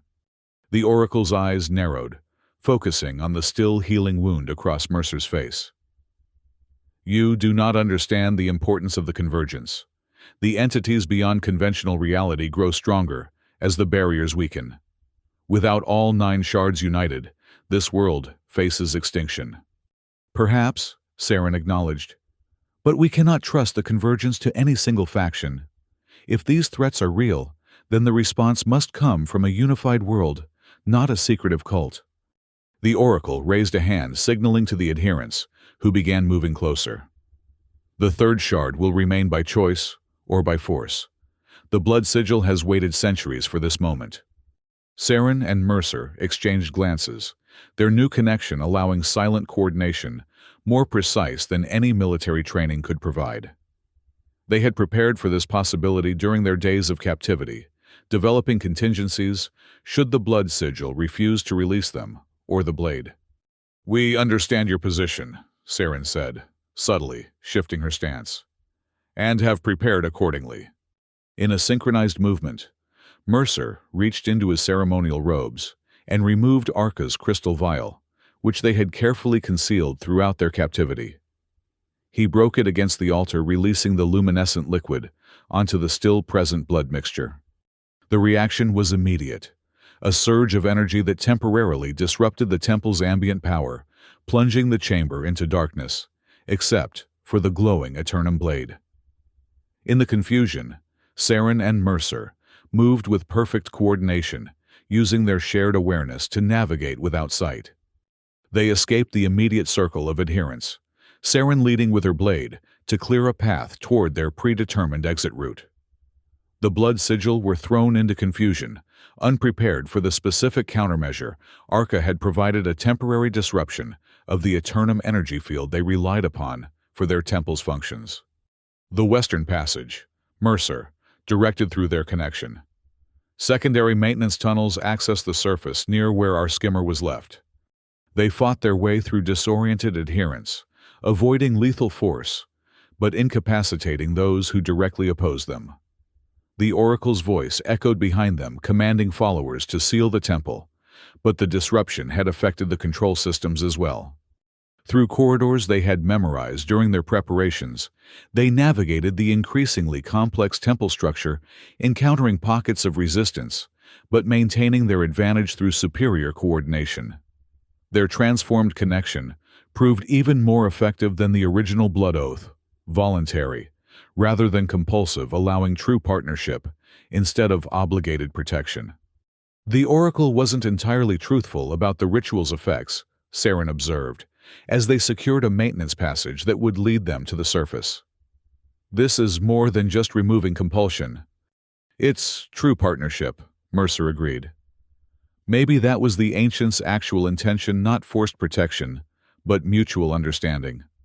They emerged from the temple through a secondary entrance, the crimson mist of the valley, having returned to its normal density after the celestial alignment passed. Using the cover it provided, they made their way toward the valley entrance, where their skimmer waited, hopefully still functional after days of abandonment. Behind them, alarms echoed throughout the blood sigil settlement, the cult mobilizing to prevent their escape. The Oracle would not easily surrender the third shard after coming so close to advancing their convergence agenda. "They'll pursue us beyond the valley," Mercer noted, as they located the skimmer still where they had left it, and apparently untouched. "The blood sigil has resources we never suspected. This settlement is larger and better equipped than either of our military forces estimated." Saren activated the vehicle systems, relieved when they responded normally. "Then we need to warn both sides. Alliance and Vengeance both need to understand the true threat, both from these entities the Oracle described and from the blood sigil themselves." As they navigated away from the valley, breaking through the crimson mist barrier, into the clear air, beyond the implications of their transformed connection, became increasingly apparent. They could no longer return to their previous lives, unchanged, not merely because of the blood seal that now linked them by choice, rather than magic, but because of the truths they had learned about the conflict that had defined their existence. "The war has been manipulated," Mercer said, giving voice to the understanding they both now shared. "The blood sigil and other factions have maintained the conflict to distract both sides while they pursue the Eternum technology." Saren nodded, guiding the skimmer toward the canyon system that would provide cover for their escape. Incidents like the North Haven bombing and the coastal settlement destruction trigger events to ensure hatred continues across generations. The canyon stretched before them, offering temporary sanctuary as they considered their next steps. Both were now effectively deserters from their respective military organizations, carriers of information that threatened power structures on both sides, and guardians of technology that multiple factions sought to control. "Where do we go from here?" Mercer asked, as they found a secure location to rest and plan.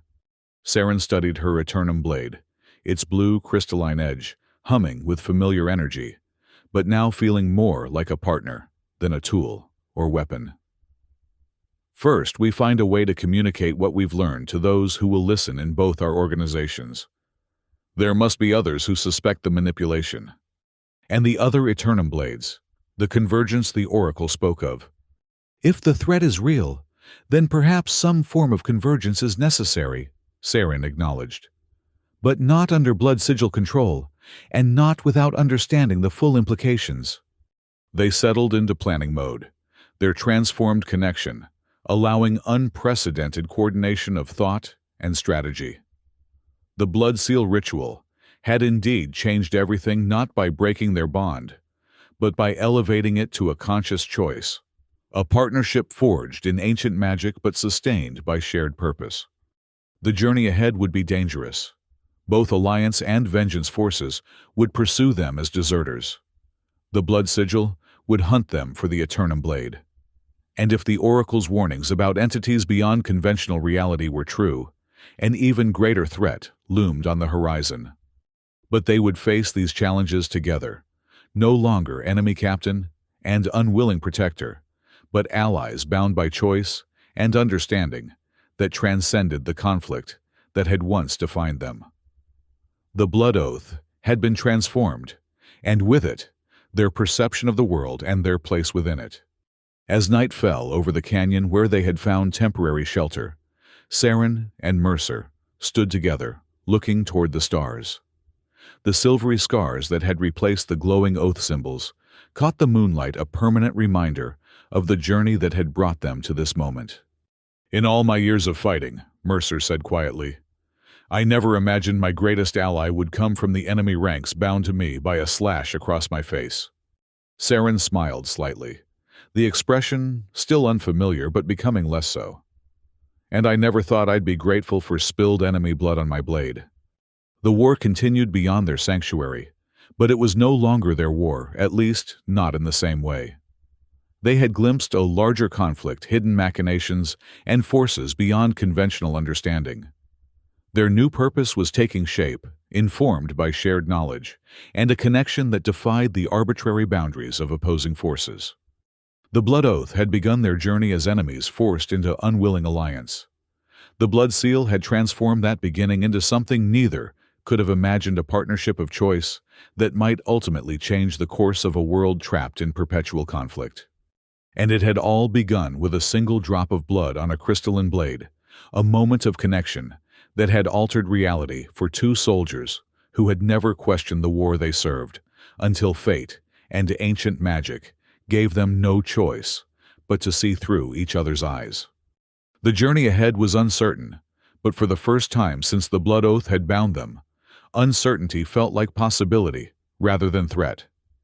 Whatever came next, they would face it not as Captain Saren Valen of the Alliance and Captain Cade Mercer of the Vengeance Corps, but as something new, representatives of a potential future where understanding replaced conflict and ancient enemies became the strongest of allies.